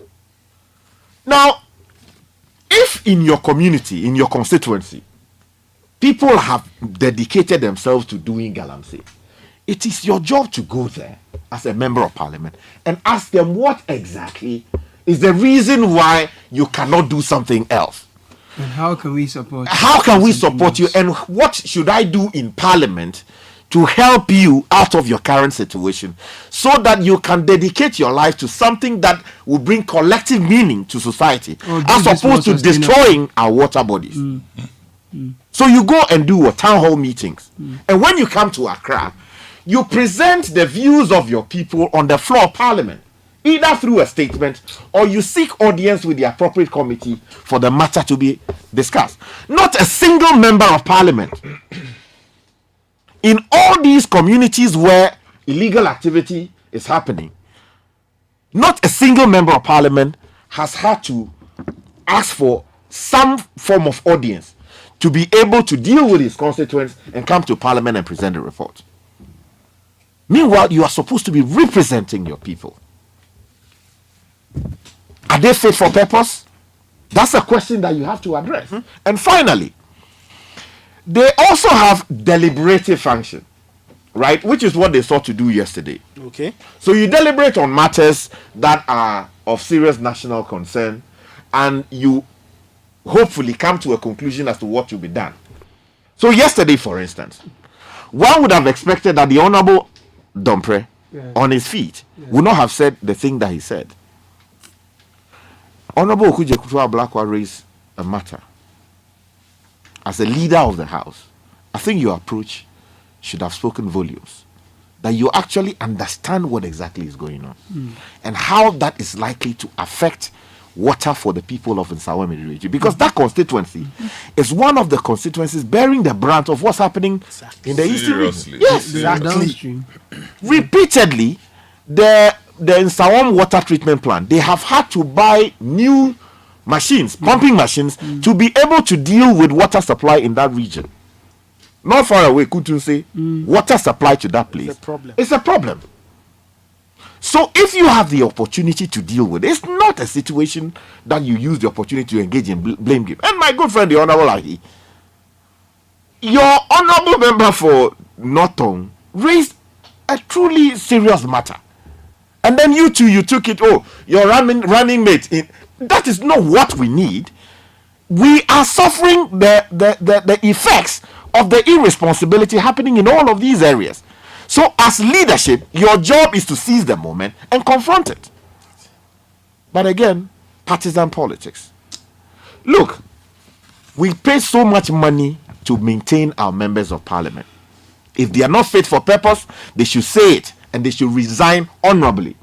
But to use the little money that we have, recall parliament to deal with emergency situation, Galamsey is one of them. Although it was not initially part of the agenda, the Honorable Kutuwa-Blakwa made it part of the agenda. Yeah, it is a serious. So let us behave responsibly and stop elementary and very basic and pedestrian comments like that on the floor of Parliament. It is not befitting of a member of Parliament. We should stop it. Galamsey, we are killing Galamsey. Let's stop Galamsey now. Galamsey, we are killing Galamsey. This rap is too priceless. Unleashing the power of relevant radio. The deviants are gaining It's ground. Citi Polluting our waters with mercy and rivers. The colors are changing. Enough said. They turn off for status. While our leaders are doing what they are doing, if you go to the high schools, the children too are doing something. A lot of messages have come through. We'll be sharing some of them with you. Day, destroy land attack. Nathan, you want to help us with them? This one says, good morning, Samens, Nathan, Sky, Godfred, Caleb. Our fight against Galamsey is a reflection of our fight for sanitation. If we cannot fight for sanitation at the assembly level, how will we fight Galamsey, which makes profit? It's only harder to fight Galamsey because there's money involved. Environmental health officers under the Ministry of Local Government are being underfunded. They cannot work. Those that completed school have not been given clearance. Fighting Galamsey will be worse. At the assembly level, the local leaders, local authority, and local security know who the culprits are. Leadership has failed us. Albert from Abelimpe. This one says, let's not deviate from the executive or the president who's responsible for enforcement of laws. However, I'm for naming and shaming any day. George from NK City. The Ghana Water Company should be turned into an authority and partially privatized, 50-50. Then they should be given the mandate to manage all the water bodies. Then we can have proper accountability. We are at war now. We should retool and repurpose our military for this kind of war to support this prospective authority. This one says, the chamfans are not manufactured in Ghana. The government should quickly move to ban the importation and sale of chamfans to start with. Okay. I started shedding tears when one parliamentarian said he was ready to debate who should be blamed. That was the height of naivety. It's highly infuriating and wicked to approach this matter from that angle. Lee from Dansoman sent that. Good morning, team. Let's also not forget that it's not only illegal miners that are polluting the water bodies and destroying forests and lands. Legal small and medium scale miners are doing same. We have failed to protect and enforce the protection of the environment. Albert from Abeling, and it's true. We haven't done well to protect our environment.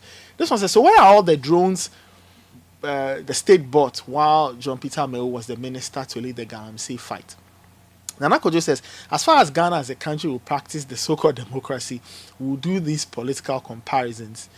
Another message is essential to focus on the critical issue at hand, which is the devastation caused by illegal mining, rather than engaging in a blame game between majority and minority MPs regarding which government fueled this problem more. Addressing the environmental and social consequences of illegal mining should be the priority, and finding sustainable solutions to curb this destructive practice is crucial for the well-being of the country and its people. Hashtag #NGalamsey now.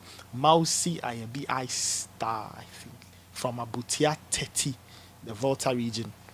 This one says, why are we dancing around the issue of Galamsey? It's no longer being done in the forest. On major high roads across the country, it's there for all to see. When I hear them talk about the youth doing Galamsey, I just lose my head. In this country, who has access to capital and is able to purchase excavators if it's not our so-called big men and their political links who allow it? All the grown-ups in the country have failed us. We know those who are doing it, but we come short of calling them out and enforcing the law. And final one, the solution to the water challenge in Galamsey areas is to declare the water body security assets, and whoever mines in them is killed instantly. That's the only way out, and nothing else. No, I think for me, everything put together, I can package it and then reference the statement of the president when he said that he'll put his presidency on the line. Maybe, just maybe, it's time for the president to put that statement in the right context, what he actually meant when he said he will put his presidency on the line. As in, if we fail, this is what I'll do. If we succeed, this is what I'll do. We all saw the way the president handled COVID. Okay? People may have varied opinions, but it was clear there was a certain strong leadership that was exhibited by the president. He also filled the information gap during COVID by addressing the nation. Is it on a weekly basis? Yeah, every week or every 2 weeks it was. You know, and maybe because we had death staring at us. But I can assure you that the death that could be spun out of this Galamsey issue can have a more far-reaching effect than we have seen with COVID. And so the president, this is the time for the president to now intervene and tell us what the real agenda is to, if you like, curtail this menace. Because look, it's gotten out of hand. And if there's leadership present in this country, I think this is the time for us to hear from the president. You know, strangely enough, since Jerry Rawlings, Ghanaian presidents, when they are in opposition, they offer media interviews. When they become presidents, they don't give interviews to Ghanaian press. Really? I mean, you don't. It will happen when they are going on campaign tours, but subjecting yourself to that rigor of 1 hour interview, which they can do easily with the BBC and all these international press. Nobody wants to. And for Nana Akufo-Addo, this is a call for him to sit and be interviewed about all these things, especially this Galamsey. Because if we can't hear from the president, there will be chaos. Yeah, but you see, it's beyond the transparency issue you raise. There has to be real leadership. As you said, we want to hear what the president is doing about the Galamsey line, right? But it is not just about hearing. We want to see that the president is leading the line, going into these communities where they are engaging in illegal mining, marshalling the people on the ground to deal with the problem. That if you say you want to put your presidency on the line, you are saying that, look, I will do it no matter the consequences. Yes. Yeah. Even if electoral fortunes don't find my party to whatever with it. But you see, thus far, he's not lived up to that responsibility imposed upon him by the Constitution and he himself. So, 3 months to the end of his tenure, is it 3 months or 4 months? 3 months. 3 months. It is still enough time to be able to clamp down on these activities and ensure that people don't get involved in it. But the question is, would he? They fear that if they get involved, they might lose votes on the ground. But if they leave it hanging, they'll be worse off if they lose power. Yeah. While you have power, something. You cannot fix it, and you think that you can fix it when you don't have power. What logic is that? Sad. If you have power, the ultimate look. I appreciate the role of Parliament and everything, and Parliament has to do what it has to do, but the buck stops with the president. We can't package this communication in any better form.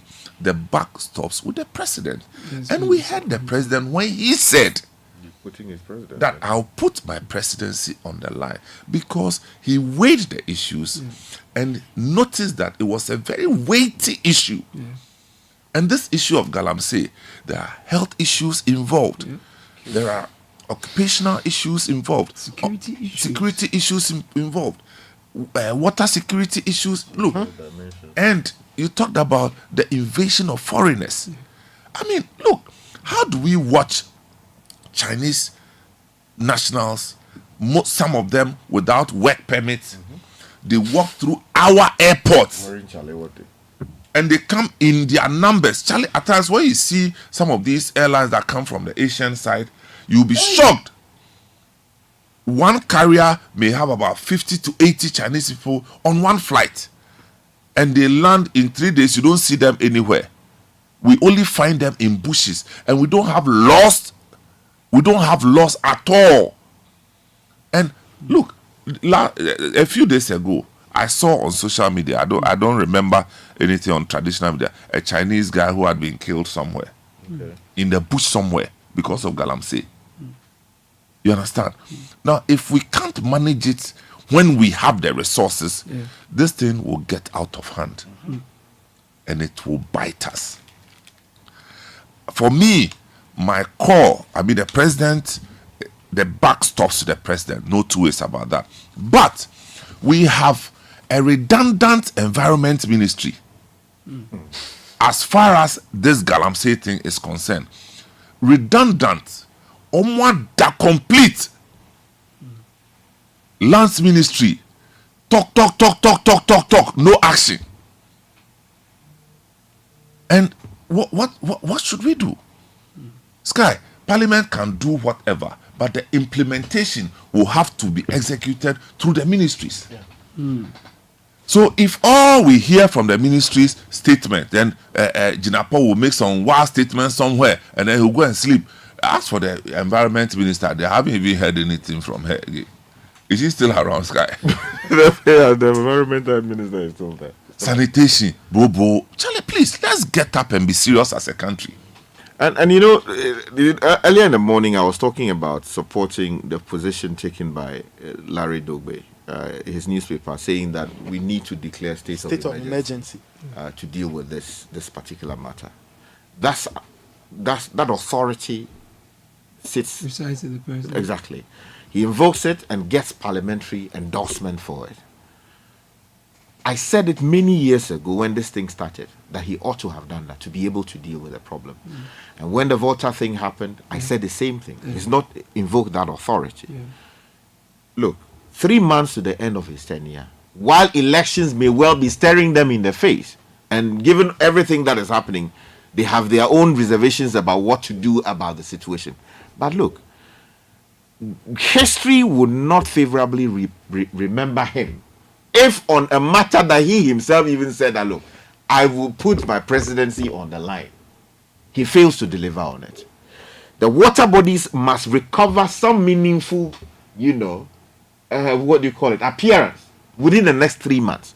And he has the authority to deal with it. If he invokes that constitutional mandate today, gets Parliament to support it subsequently, and people are in the bushes dealing with the problem, the military, the police, dealing with it the way they have to deal with it, because when they declare that state of emergency, it means that you can use any reasonable force to suppress whoever is dealing with the problems that we are talking about in an irresponsible way.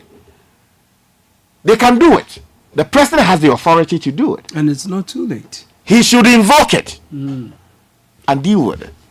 My fear is if we don't do anything very soon, the rest of us will bear the brunt. We might be paying Galamsey levy. Caleb, I'm reading something from channel1news.com. Right. And this is something attributed from to Dominic Nitiwo, defense minister.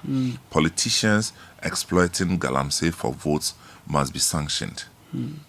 And he said it at Parliament yesterday.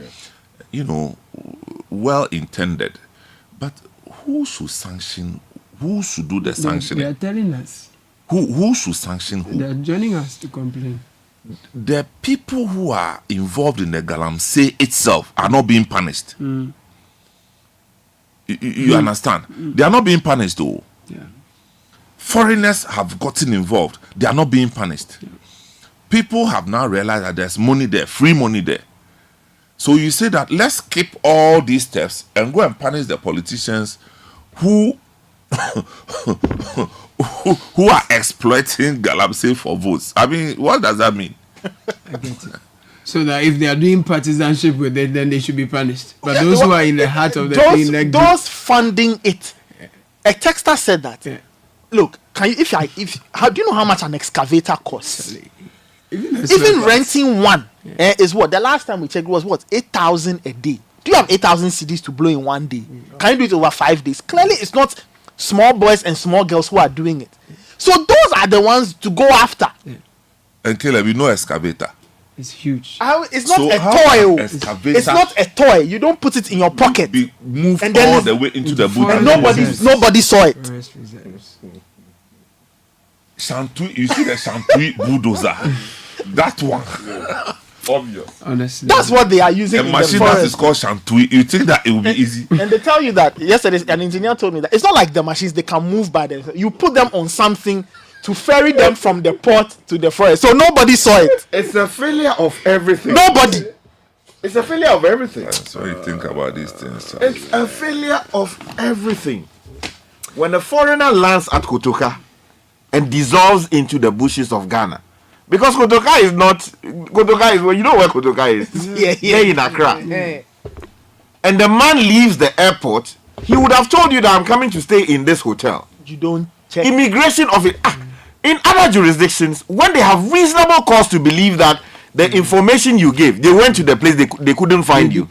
Oh, they circulate the information around the country. Yeah. They will find you somewhere and take you to a holding center. If there are reasons why they should maintain you in the country, they will allow you to stay. Pascal, why would an immigration officer risk their job by doing a thing like this? When the Ogboro themselves are doing nothing. At times they arrest people and they get calls. DCs look all over the place. Why are we doing this? So are we surprised why the immigration is also looking unconcerned? Because the bosses are not angry enough. I think that we should go back to first principles. We should ban this illegal mining for at least 4 years. It's already bad, Samuel. I mean, there's small scale mining.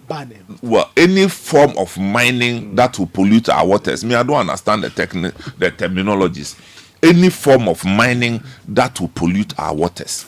See, look, it's not all the mining that you see that they mine in the waters. No, it's not all.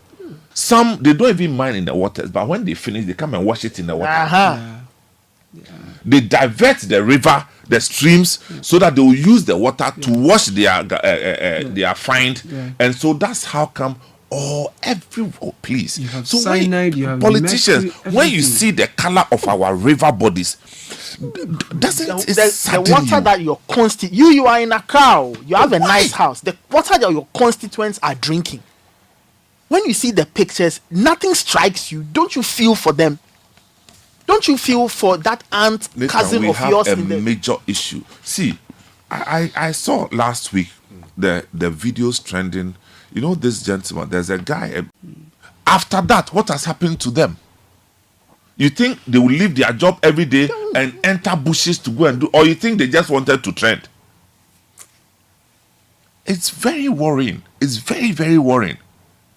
I saw them and I said, so what if he goes and then these Galamsey people chase him? Because they are armed. These days, they are heavily armed. They are armed. It's becoming a major issue. I'm telling you.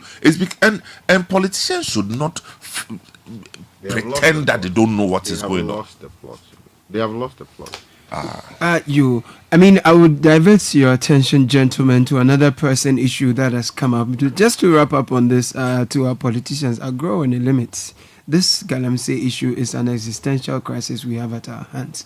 If you have the opportunity to make a case in Parliament and you have all the powers, there are all these functions you have, you can make laws, you can check on the laws, the institutions that are supposed to be executing them, you can hold them before you and ask them questions, deal with financial controls and ask why resources are not being released to certain quarters to perform what they are supposed to do. Interior Ministry asking them about foreigners' involvement and their movement in and around the country. You have representative function to speak to the people and represent them, have town hall conversations and have deliberative functions like you're having now. Please use these tools very effectively to exert accountability and drive some transformation for us. This is the last thing you can do for yourselves and for us. This is the only thing we are asking you to do. It's the only thing we are asking you to do. Don't go and be wasting the opportunity and be doing no and doing NDC MPP when we don't have water to drink. So yesterday I went to O'Reilly Senior High School, my alma mater, first of all. And the story is that there are gangs. So there was an altercation. One of them stabbed the other. As we speak, the body of the stabbed one is in the morgue. And the gentleman, the culprit, is also in the hands of the police. The family of the deceased is demanding justice. They say that they feel the teachers, from the accounts they've gathered, were complicit, and then so they are demanding justice. They're going to sue the school. Some people argue that the GES has taken power from teachers. They are not able to discipline them. So some of these things happen and they are really out of their control. We have an interview coming up. I have some 5 minutes. I want to pick your concerns on this particular one. I don't. It's something. Listen. Clearly, there is a problem of keeping students in check in the schools, because if two students are involved in a shoving match or an altercation or whatever, I would have expected teachers to jump in. I've heard reports say, the teachers allegedly said they warned them to stop, and that was it. I think as teachers, you need to understand something. When parents leave students in your care, you are supposed to ensure that they are fine and they behave themselves. So if after an initial warning, you find that these students are still going at each other or involved in a confrontation, you don't sit unconcerned. You jump in, pull them apart, try to find out what the issue is. If they deserve to be punished, you punish the two of them. to save themselves, to save themselves from getting into further harm, and to let the other students know that there are people in charge of the school. So I'm very disappointed that the teachers and authorities are telling us this story that they spoke to them or they warned them, and that was all they could do. No, you could have done more, especially seeing that the situation was escalating.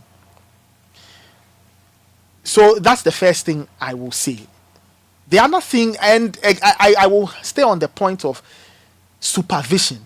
How are teenagers coming to school with sharp objects? Because clearly from the story, the gentleman stabbed the other with a sharp object. What is a student doing with that said sharp object?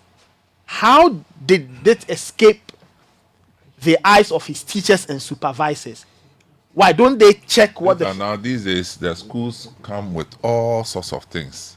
I'm telling you. In another school where I have a foster daughter, when she was going to school, one of the things she wanted was a knife. A knife? Yes. Was it prescribed? Well, it's not prescribed, but she said that they allowed them because they use it to cut fruit. They use it to cut vegetables. I said, vegetables for what? They say at times they add something to the food that they are giving. Yes. They said people actually have it in their dormitories. Okay, here's what's going to happen. I'm going to welcome our friends from Lancaster University, Ghana. Lancaster. When we're done, we'll get back to this conversation. This is the Citi Breakfast Show, the city's biggest conversation. Hey, my friend, let us walk quickly and get away from this dog. Indeed, we should. Amadu's dog can be wild sometimes. You know what? It is safer to walk away from it. Hey, this dog won't stop barking at us. It's even getting closer. Who knows if it has rabies or not? That dangerous disease. Wait, gentlemen. Our dog is in chains and would not come near you. My husband ensures Bingo, our dog, is vaccinated annually to prevent rabies. Rabies is a disease that can cause severe illness and death among animals and humans. Rabies is spread through the saliva of a dog or a cat that has the rabies virus when that animal bites or scratches someone or another animal. Vaccinate your dogs and cats every year to protect them from rabies and keep them healthy. Remember, no bites, no scratch, no rabies. Vaccinate your dogs and cats every year. For further information, please contact your nearest health facility. This message is brought to you by the Ghana Health Service, Veterinary Services, USAID and partners. Are you hoping to start university this October? If you want a British degree from a world-class university at a fraction of the cost, then join Lancaster University Ghana in Accra. With a diverse student community, vibrant campus life, and up to 50% scholarship to support your study, Lancaster University Ghana provides you with a world-class education that creates endless possibilities globally. Don't miss this once-in-a-lifetime opportunity. Apply to join Lancaster University Ghana, where learners become leaders. Admissions are currently open for our 2024 intakes. Apply now for our foundation and undergraduate programs. For more information, contact us at +233 030 221 8989 or send an email to admissions@lancaster.edu.gh. Lancaster University Ghana, the only British university campus in West Africa. Mommy and Daddy, please make us happy with a DSTV decoder. We want to laugh out loud with Cartoon Network's hilarious shows like Mr. Magoo, Lego DC Superhero Girls, and Pokemon Horizons. Help us to discover new worlds with CBB's Ranger Hamza Echo Quest and Nickelodeon's Camp Coral. We will also tune in to Disney Junior and DreamWorks. Keep your kids entertained whilst they are on holidays. Dial *759# to renew your subscription today. DSTV, your home of entertainment. I like my mind peace. That's why I go get my Bampo insurance from Holland Life. Just yesterday, my Abusha Penny asked everybody to pay 1,000 Ghana cedis for a penny funeral. But Masa, Nukreni, and Mosomekora. My Bambo helped me cover cost of funeral and any disability cost by paying 2 Ghana cedis per Busumibia. A simple cry. Yes, with as little as 2 Ghana cedis, you too can have peace of mind about cost of injury and funeral by simply registering moving with Mibambo Insurance from Hollard Life. Just dial *269# on MTN or Telecel and follow the prompts. It's really that simple. Enjoy peace of mind today, knowing your tomorrow is covered. Mibambo Insurance, made for you. Join the conversation on the Citi Breakfast Show on Facebook at facebook.com/Citi97.3, Twitter at twitter.com/Citi973, and Instagram at instagram.com/Citi973 with the hashtag CitiCBS.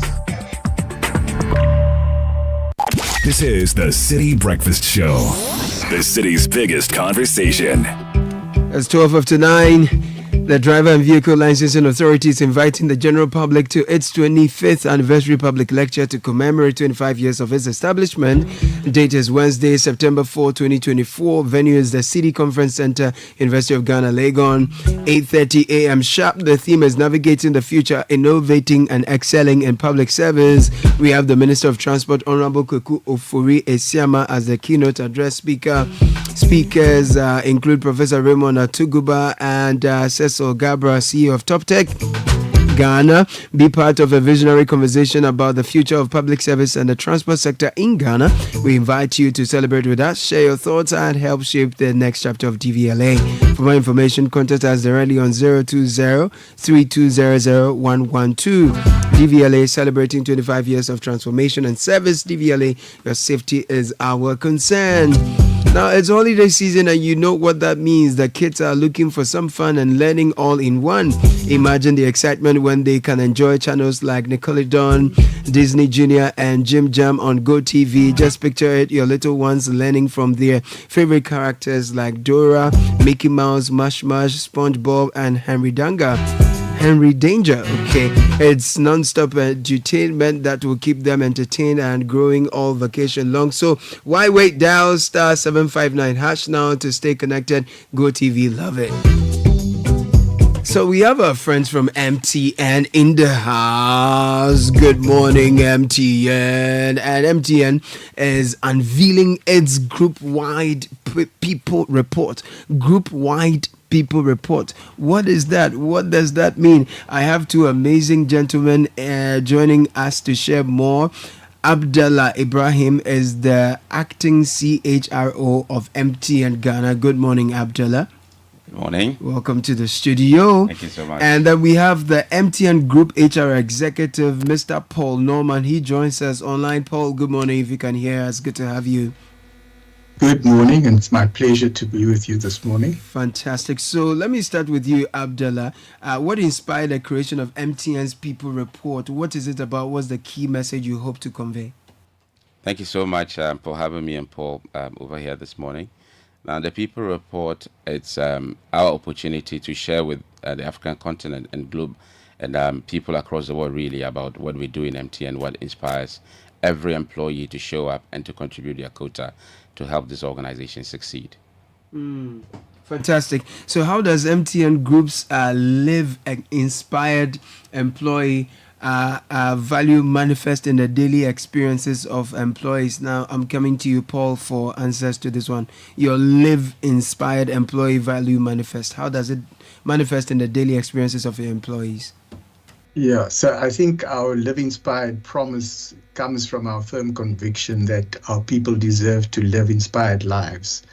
And in that sense, it sort of culminates in four powerful pillars of inspiration that, we use to describe a complete value we want our people to experience and live every day.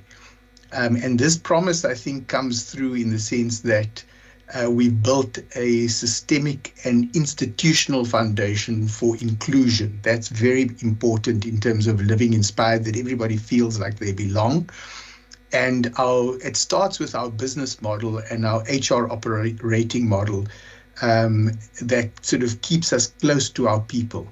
And our people strategies are then designed with a global inclusion perspective.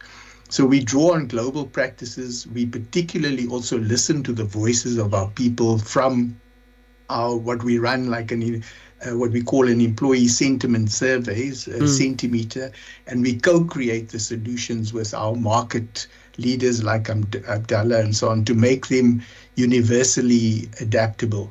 So that's very much, focusing on the voices and turning it into experiences that our people want. Right. Now, I see that you have a diverse employee nationality base, more than 70 nationalities in your company. How do you foster inclusive workspace spaces in MTN, Paul? Yeah, so again, and yes, as you say, we've 70 nationalities, so we're very diverse. And with this unique African footprint, in diversity, not just in the nationalities, but the social, religious, demographic, and cultural landscapes, and the 4 generations of, Generation Y, X, all of these things that are in our organization, we particularly think that MTN reflects the microcosm of multiple cultures. And this is at the heart of what I say makes MTN unique and different and what makes us stand out.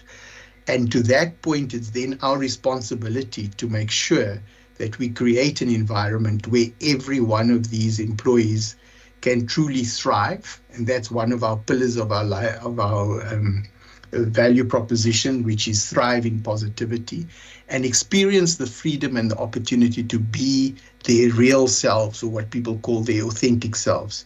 And I think this is one of the many reasons why we adapted this new value promise, because beyond business, we see diversity and inclusion as a human necessity. We have to make organizations much more human friendly. Right. And so to be inclusive and diverse demands the commitment and the continuous discovery and evolution in thought, the education, the hard actions, and most of all that collectivism. And that's what I think is what our promise talks to. Very well. Now, in this People Report, I'd like you to highlight some of the innovative HR practices that have had the most significant impact on your employee engagement and satisfaction.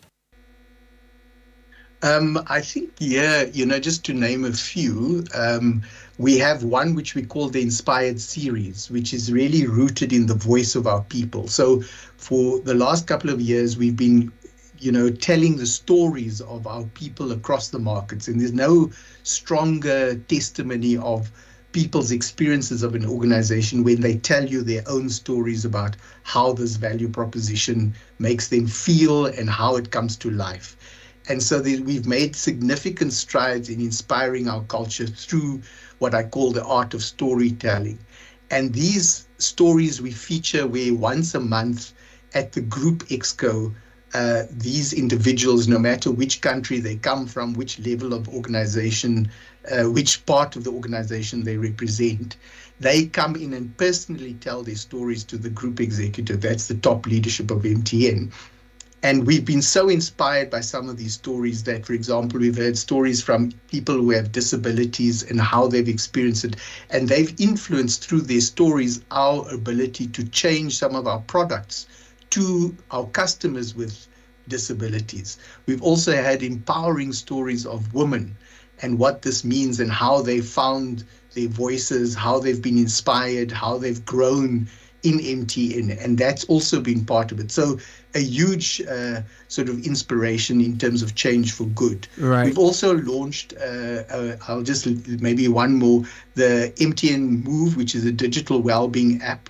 And this really talks to, it's a homegrown well-being app, a lifestyle app which promotes fitness, mental health, nutritional and social well-being. And it's 90% of our employees are active on this Move well-being app across our footprint. Wow, that's exciting. Thank you. That's exciting. And I also note that in your advancement towards gender equality, you've already achieved 40% representation of women in your workforce. Tell us quickly how you've achieved this. So yes, we've been quite intentional around this, and our aim here ultimately is by 2030 we want to be a gender equal workforce. So yes, we 40%. We ended the year last year at 40% of our workforce, but some of our companies are actually over 50% already. But as a group, we're at 40. And we have specifically focused on this because we believe it's important. We need to represent the customers, the population, and our employees. And so this is a very key thing that we believe is important. But we've also not just looked generically at women, but women in management, women in leadership, women in technology, in our succession plans, in every sector. We are driving to make sure women are represented in every way. And some of the sort of things that we've looked at, we've built it into the targets for our ESG performance and rewards. We've run exclusive global leadership programs for women. We've partnered with Next Gen Women in STEM. And in fact, we've partnered with a couple of universities across the continent, including Ghana. We've had conscious hiring for gender balance. That means we've got targets of people hiring there. Wonderful. And also the inclusion of women in our key projects. So 40% of all our major projects across the group, we're making sure we have women who are part of that. In that way, we're skilling them up and getting them future ready for our programs coming right. up. Right. We're speaking to the MTN Group HR executive, Mr. Paul Norman. They have unveiled their group-wide people report, and they're telling us the innovative HR policies they've rolled out and how they're achieving inclusivity among many other milestones that they are looking at clocking. So let's talk about professional growth and development of your employees now. If I'm to land at MTN today as an employee, what's the professional growth and development opportunity for me? I spoke about the pillars of our Live Inspired Value Promise, and one of those pillars is themed Grow with Purpose. And this really talks to our commitment to building people and their skills. And we know that skills are, increasingly becoming the lifespan of a skill is getting faster and faster, or shorter and shorter, should I say. So we know in a couple of years' time, the skill lifespan is going to be at least 2.5 years. And if you think about somebody doing a degree that takes 3-4 years, it means by the time they finish, the skill is already done. So we need to make sure that we're building a capability where our people are being skilled appropriately and continuously so that they're always relevant for where we are. And that's why the focus on technology, data, automation, digitization, all of these things are key for our people, the skills and the work. And of course, we talk about, the rise of AI, which is also important in how it's redefining the human work and relationships. Right. So we've got what we call an anywhere, anytime learning digital platform. This is the cloud-based platform, which we call ULearn, and it's our core universal content channel. And basically, this is the channel where people are accessing the learning as they need it. We talk about learning in the flow. And so while where they need the skill, they learn it as they're going through it. And that's what we're trying to build in the context of MTN. Fantastic. I'll stop there. Fantastic. Thank you, Paul. And I'll just give you 30 seconds to give us your final word before we end this conversation. I come to Abdullah also for his last words. Yeah, I think, MTN is unique in the sense that it's an truly African-based and a grown company. It's a success story that sort of lifts the whole continent up. We are driven by a sense of purpose that all Africans must prosper. And I think that's what our business is about and what our people are about, and why I think we are unique and what inspires all our people to be part of this story that actually makes an impact and positions Africa as a force to be reckoned with globally. Thank you so much, MTN Group HR Executive, Mr. Paul Norman. Back in the studio, Abdullah Ibrahim is here, and he has the very final word. I like the fact that he says MTN is an African success story. Now, for this group-wide people report, are you going to publish it? Do we get to read it? Is it accessible to the public? And then your final words, Abdullah. Thank you. Yes, in fact, the report is already published. Okay. It's on all our websites, Right. the group website and the Ghana website. Okay. You can also find it on all our social media platforms. Right.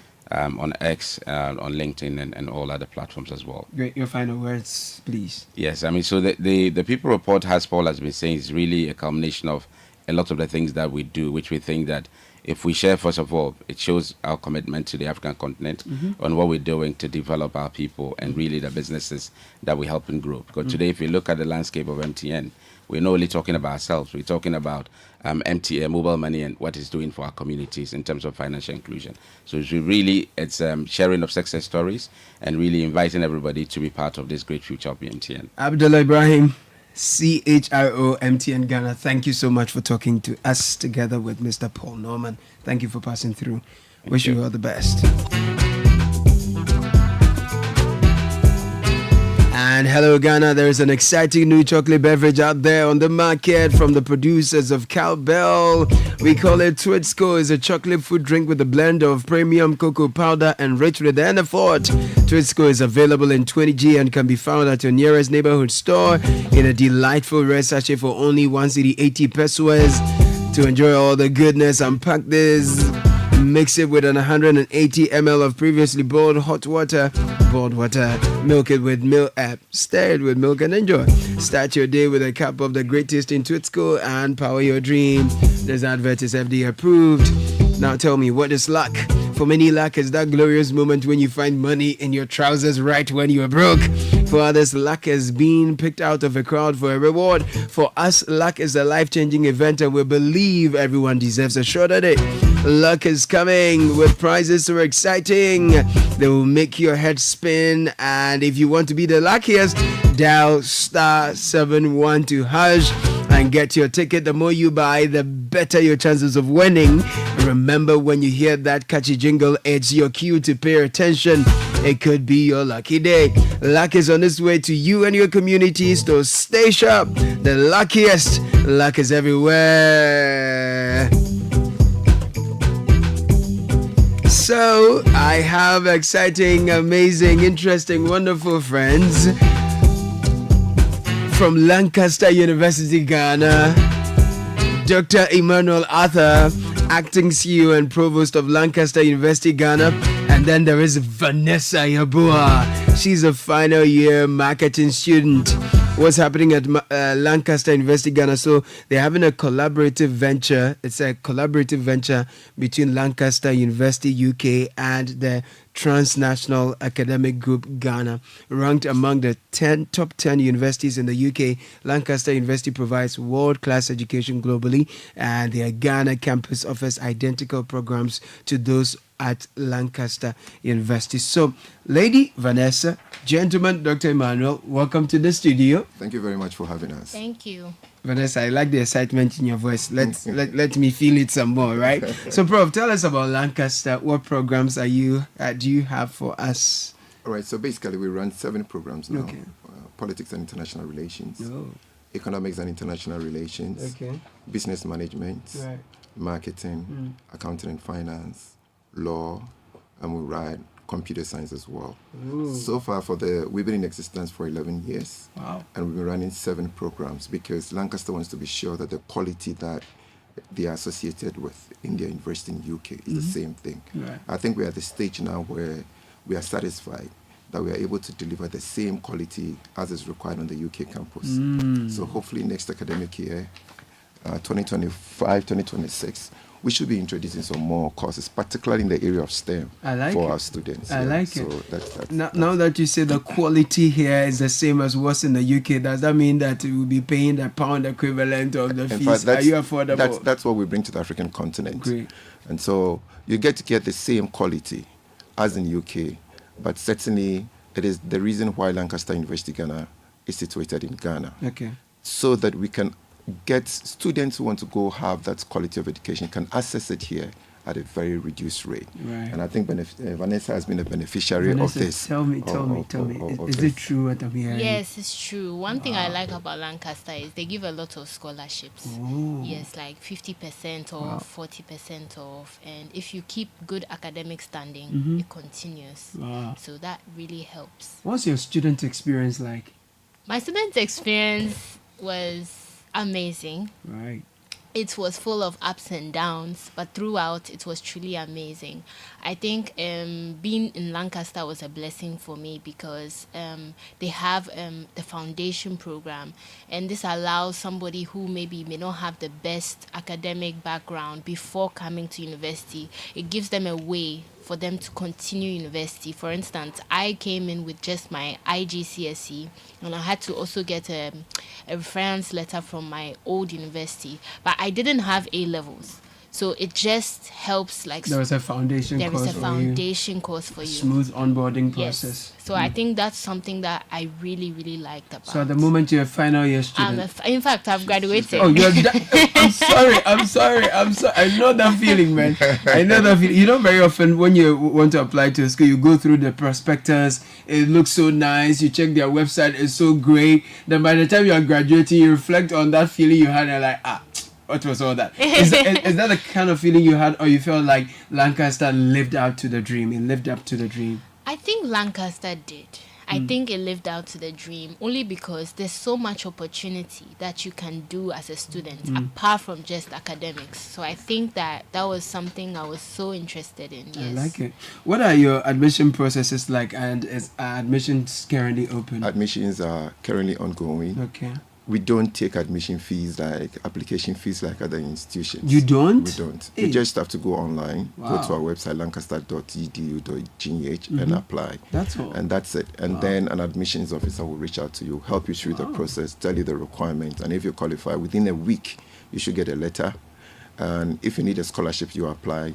Within 10 days, you should get the offer of scholarship. Wow. And we are very proactive with this. And I dare say that, I mean, Vanessa is a testimony. And for your information, she's the daughter of Tony Yeboah. So you know what we bring to the space here. Right. So she was striking all on campus. She's been engaged in almost everything. She's living with trophies. I mean, she's living with trophies. And she's she's already, before leaving school, she's already an entrepreneur. You are an Olympic gold medal in entrepreneurship. Wow. You know, was the student academic rep for the students. Okay.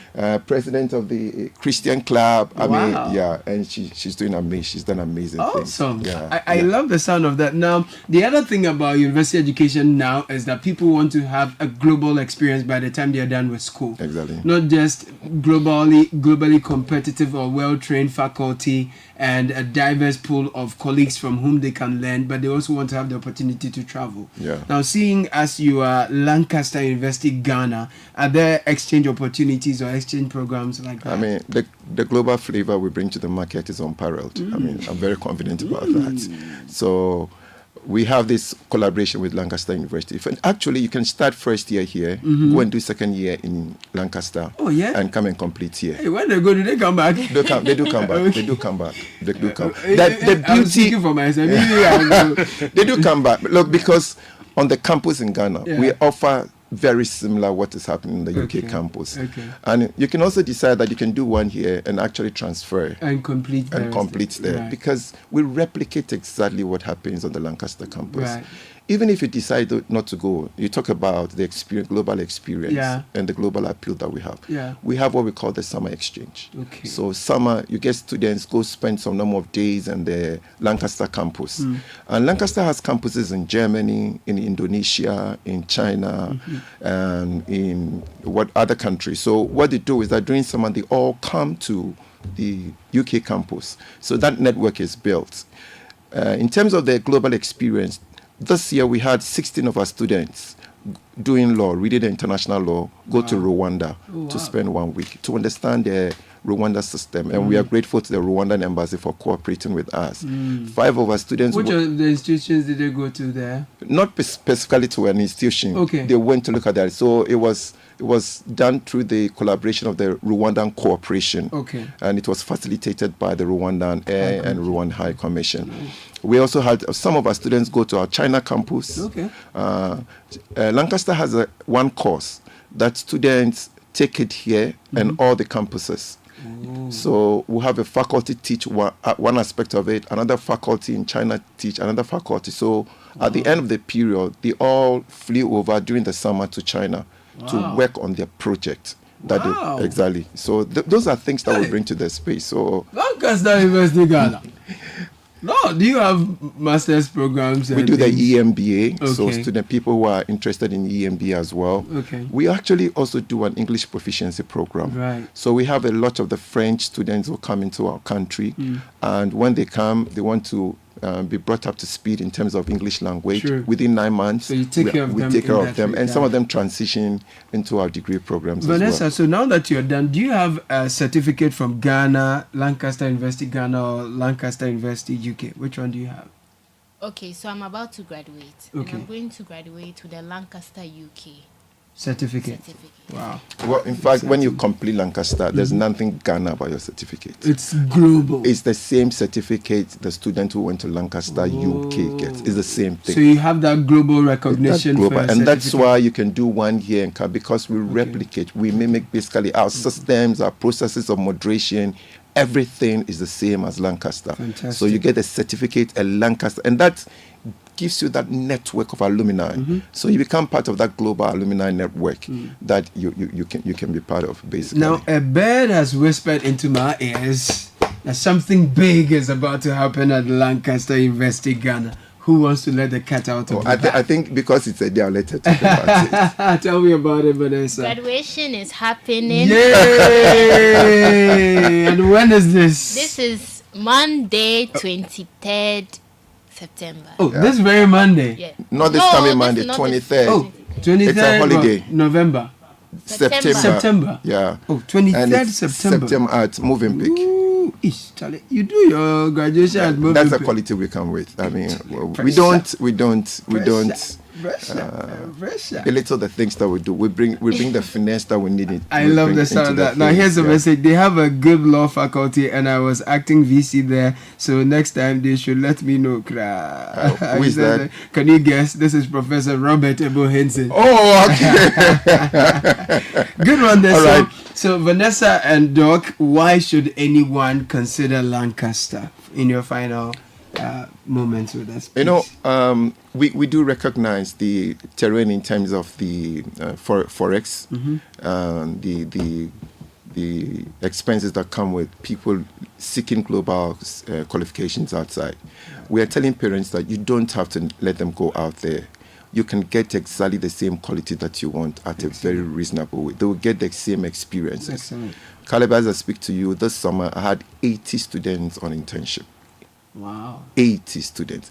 And she, through her internship, was able to get an opportunity that she's working on right now. Wow. We put up, indeed, this year, one of our students through the SEO Africa went to work at Jefferies Investment Bank in UK on internship for the past 2-3 months. He's been out there. So that's the quality that we bring and the benefits that we bring as an institution. Quite affordable, but the quality is there for everybody to see.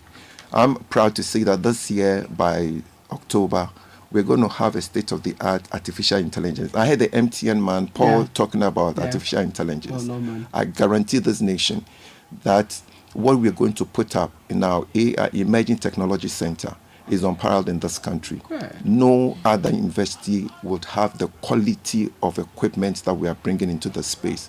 And the thing is not just for our computer science students. It's for every student, irrespective of the program that you do. You would have an immersion into artificial intelligence, so that when you step out there, you're already prepared for these tech things. And that's the quality that we bring to the Lancaster University Ghana. Thank you. No, you have to find some chair for me to come and sit there. Oh, that's visiting faculty or visiting students. Caleb, I think I'm bringing this academic year. You're going to come there. Do something. Vanessa, you don't think so? Do something. We should have him to come Let's do something. No, thank you for coming. Caleb, it's a pleasure. Dr. Emmanuel Arthur. And please, if you want to join us for graduation on 23rd, please come, arrange it. Let's see you there. Wonderful. And come see Fresh Stand. I will come. Our graduation ceremony is the best and the shortest in the country. My God. Within 1 hour, we are done with graduation. I love it. And yet the finesse that it comes with college accurate. This man. This man. No, you have helped me. No. I'm telling you. I look forward to it. You've whet my appetite. That's what I'm talking about. Invitation card. I will look forward to it. Thank you so much. Thank you, Dr. Emmanuel Arthur and Vanessa Yaboa. Dr. Emmanuel Arthur is acting CEO and provost of Lancaster University, Ghana. And then Vanessa Yaboa is final year marketing student. Stay with us after this break, so much more. This is the Citi Breakfast Show, the city's biggest conversation. Are you searching for a world-class conferencing facility to elevate your next event? Do you need a bougie look for that all-important corporate, board meeting, or private social event? The Alisa Hotel Pavilion at Northridge. Our expansive conference center comfortably seats 1,000 persons in a theater-style setup. This makes it ideal for large conferences and exhibitions. Where there is the need to break out, the conference center seamlessly converts into 2 separate breakout rooms. With the importance of seamless technology integration, our facilities are equipped to support your audiovisual needs. Looking for an oasis of bliss? Saunter into our Oasis Lounge and enjoy your juicy lamb chops, steaks, and burgers. We have alfresco dining for nature lovers in our lush manicured lawns. The Alisa Hotel Pavilion, where great minds convene and beautiful memories are created. Hi, Mom, it's me, Kwame. Hey, Kwame. How are you? Mom, I'm fine, oh. Okay. You know something? No, tell me. I'm looking for a complete furniture set for my new place. Kwame, I've told you before, the only one place you should go, eh? Yeah, Mom, but I need a mattress to fit my bed. Ash foam. I need a bed to fit my room. Ash foam. What about a sofa where go relax my body? Ash foam. Wardrobes to fit all my clothes? Ash foam. What about linens and pillows for sweet dreams? Kwame. Ash foam. Mommy, that I feel you. Ash foam all the way. For mattresses to beds, sofas, wardrobes, linens, pillows, and more, don't waste time and visit any Ash foam showroom across the country or call our hotline at 0243 200 729. Ash foam. Feel it, know it. Hey, my friend, let us walk quickly and get away from this dog. Oh, indeed we should. Amadu's dog can be wild sometimes. You know what? It is safer to walk away from it. Hey, this dog won't stop barking at us. Oh, it's even getting closer. Who knows if it has rabies or not? That dangerous disease. Wait, gentlemen. Our dog is in chains and would not come near you. My husband ensures Bingo, our dog, is vaccinated annually to prevent rabies. Rabies is a disease that can cause severe illness and death among animals and humans. Rabies is spread through the saliva of a dog or a cat that has the rabies virus when that animal bites or scratches someone or another animal. Vaccinate your dogs and cats every year to protect them from rabies and keep them healthy. Remember, no bites, no scratch, no rabies. Vaccinate your dogs and cats every year. For further information, please contact your nearest health facility. This message is brought to you by the Ghana Health Service, Veterinary Services, USAID, and partners.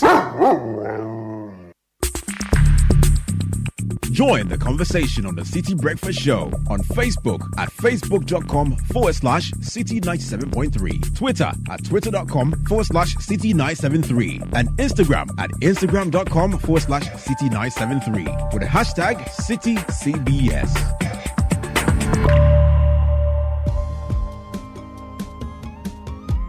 This is the Citi Breakfast Show, the city's biggest conversation.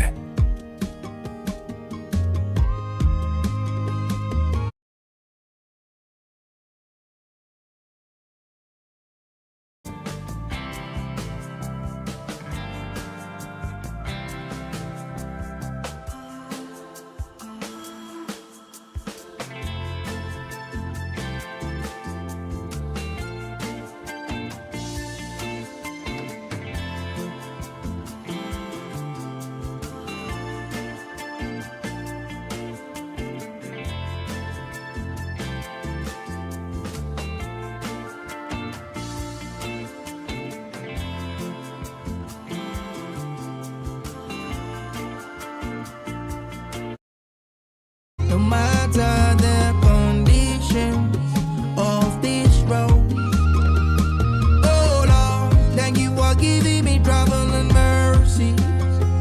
For the times that step out of my house and the moment I have to go back. Oh Lord, thank you for giving me travel and mercy. Whoa, whoa, whoa, whoa, whoa. Yeah, yeah, yeah, yeah, yeah, yeah.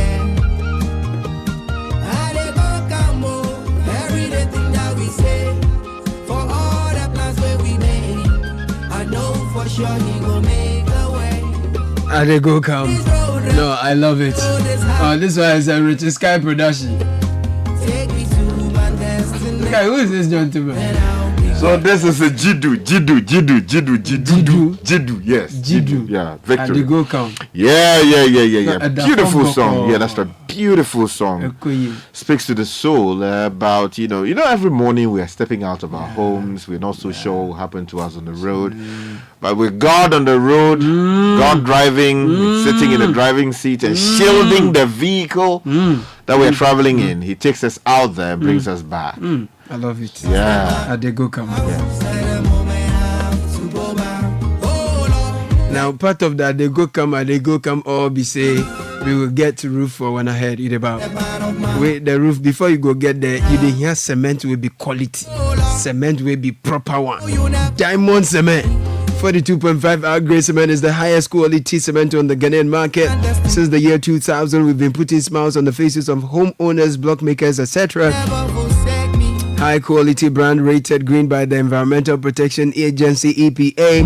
Now we have the 32.5 hour grade, which means there is a good deal for everyone. That's great value. Make Diamond Cement your number one, and your Adego Camp will never be in vain. Locate Diamond Cement Ghana Limited nationwide with factories in Aplao, Takrady and Buepe. Call us 0244313368, 0540111978, 0202021175. Diamond Cement, still as hard as a diamond.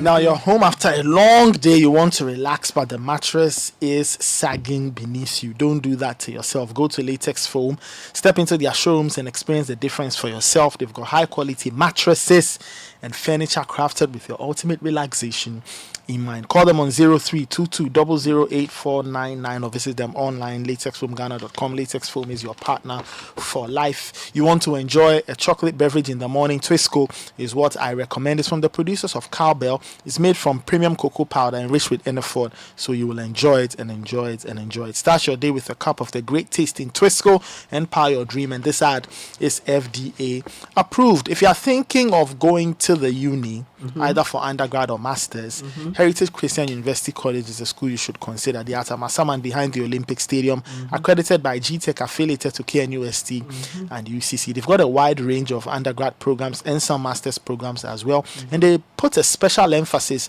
on entrepreneurship, technology and practical learning with professional certifications. Call them on 0547 77731 or visit their website hcuc.edu.gh. Heritage Christian University College, educating compassionate entrepreneurial leaders. Take me to my destination. Now listen, Take me to my destination. if you step out of your house, the moment you open the door, step out, 100 Ghana is gone.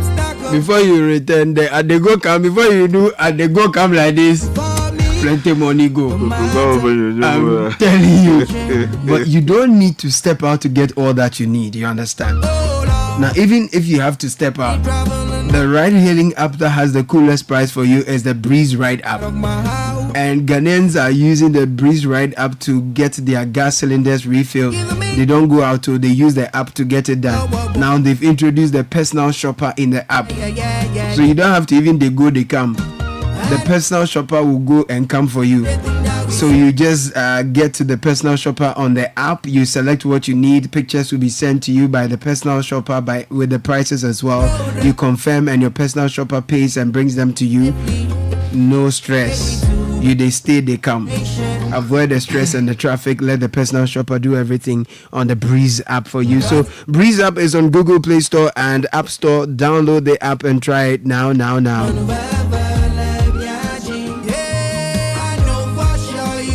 let me take you to O'Reilly Senior High School. Let's get some updates from there.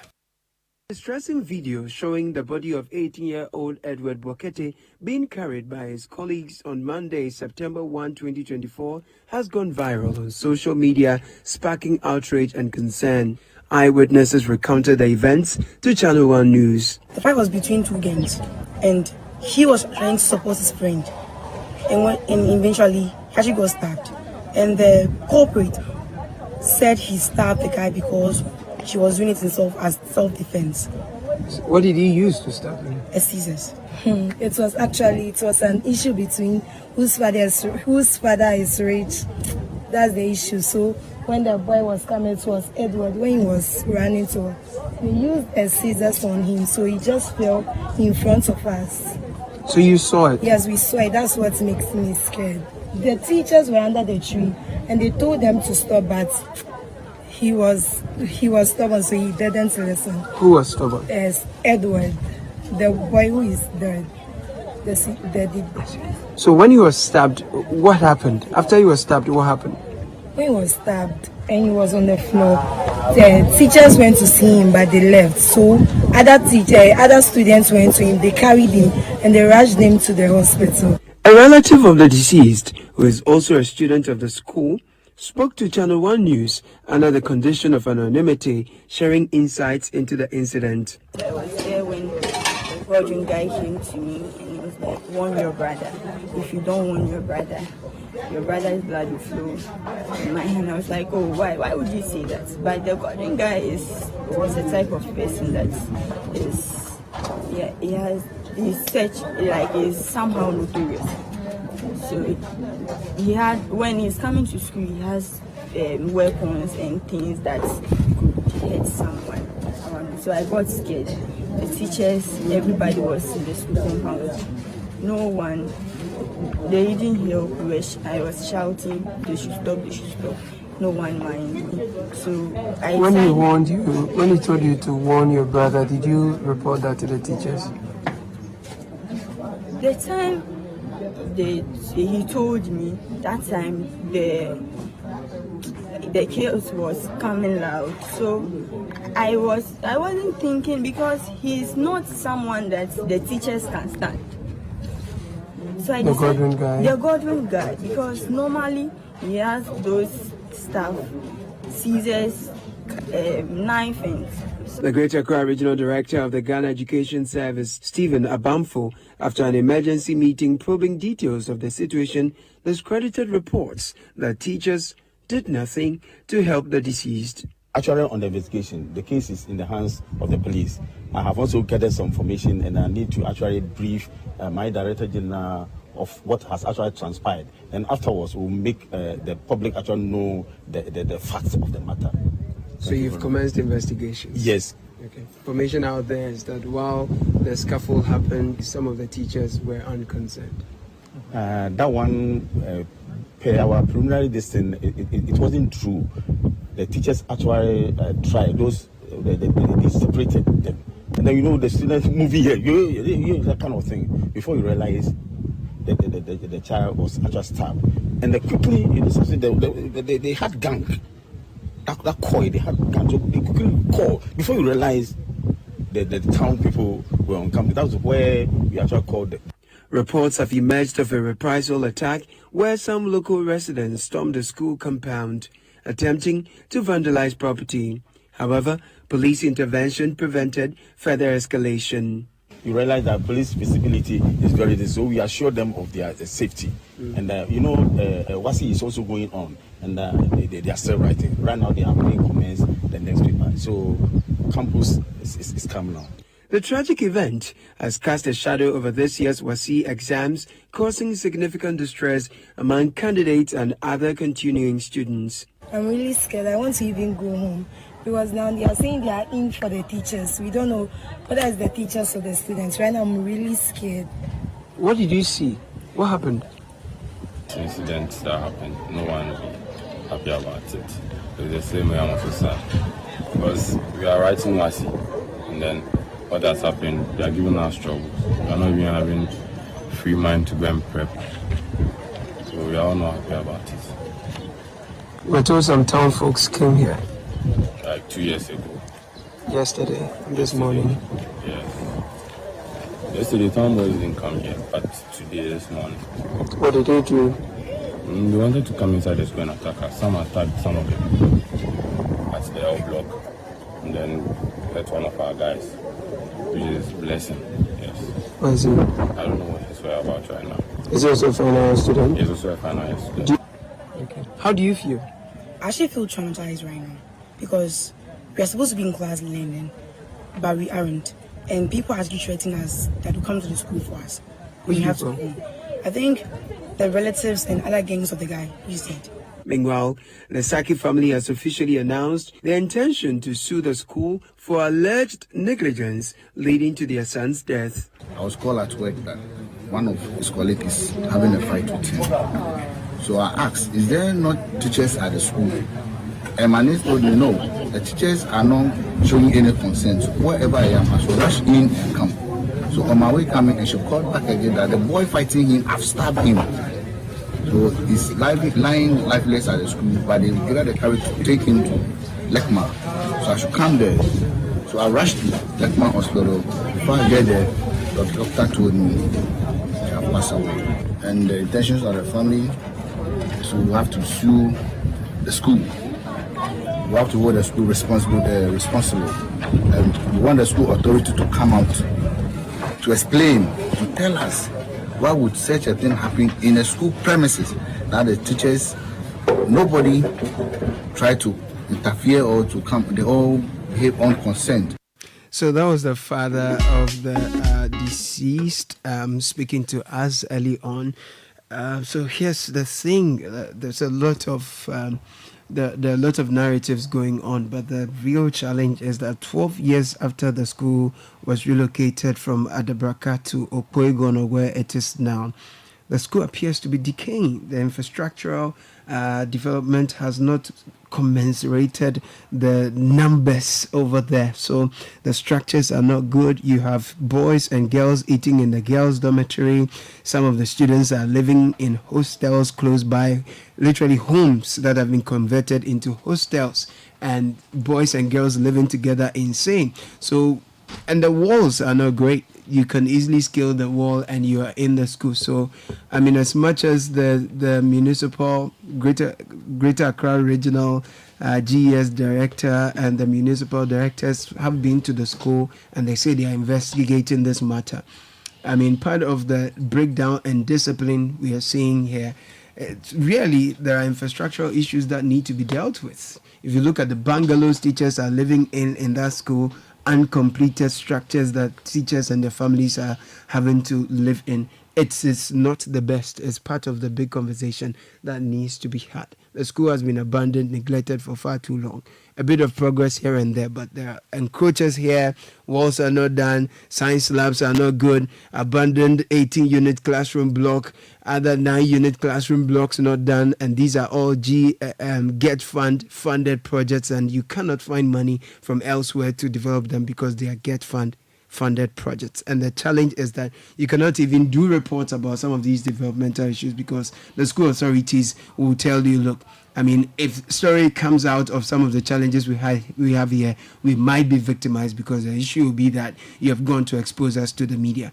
So this unfortunate incident is an opportunity, as the school has come to the attention of many more, for the authorities who have the pens that determine which resources go where, to pay attention to the school, which will be turning 100 years next year. The state of that school, it's not a good testimony of the leadership of those in the education sector. It's top of the hour. Many thanks to you for doing the listening. Earlier you heard Samuel Atamensa. He joined us in the studio. Godfred, of course, is the man behind the sounds today. Thank you as always. Nathan Kwa was here. Richard Alaska was here. Fred Tetejabana produced the show. Edwin Kwa Kofi was on technical together with Sheba. The fancy name I keep forgetting. Sheba Araba Benin. Yes, Sheba Araba Benin was produced as well. But it's top of the hour, Hawa. Good morning to you. Good morning, Caleb. Coming up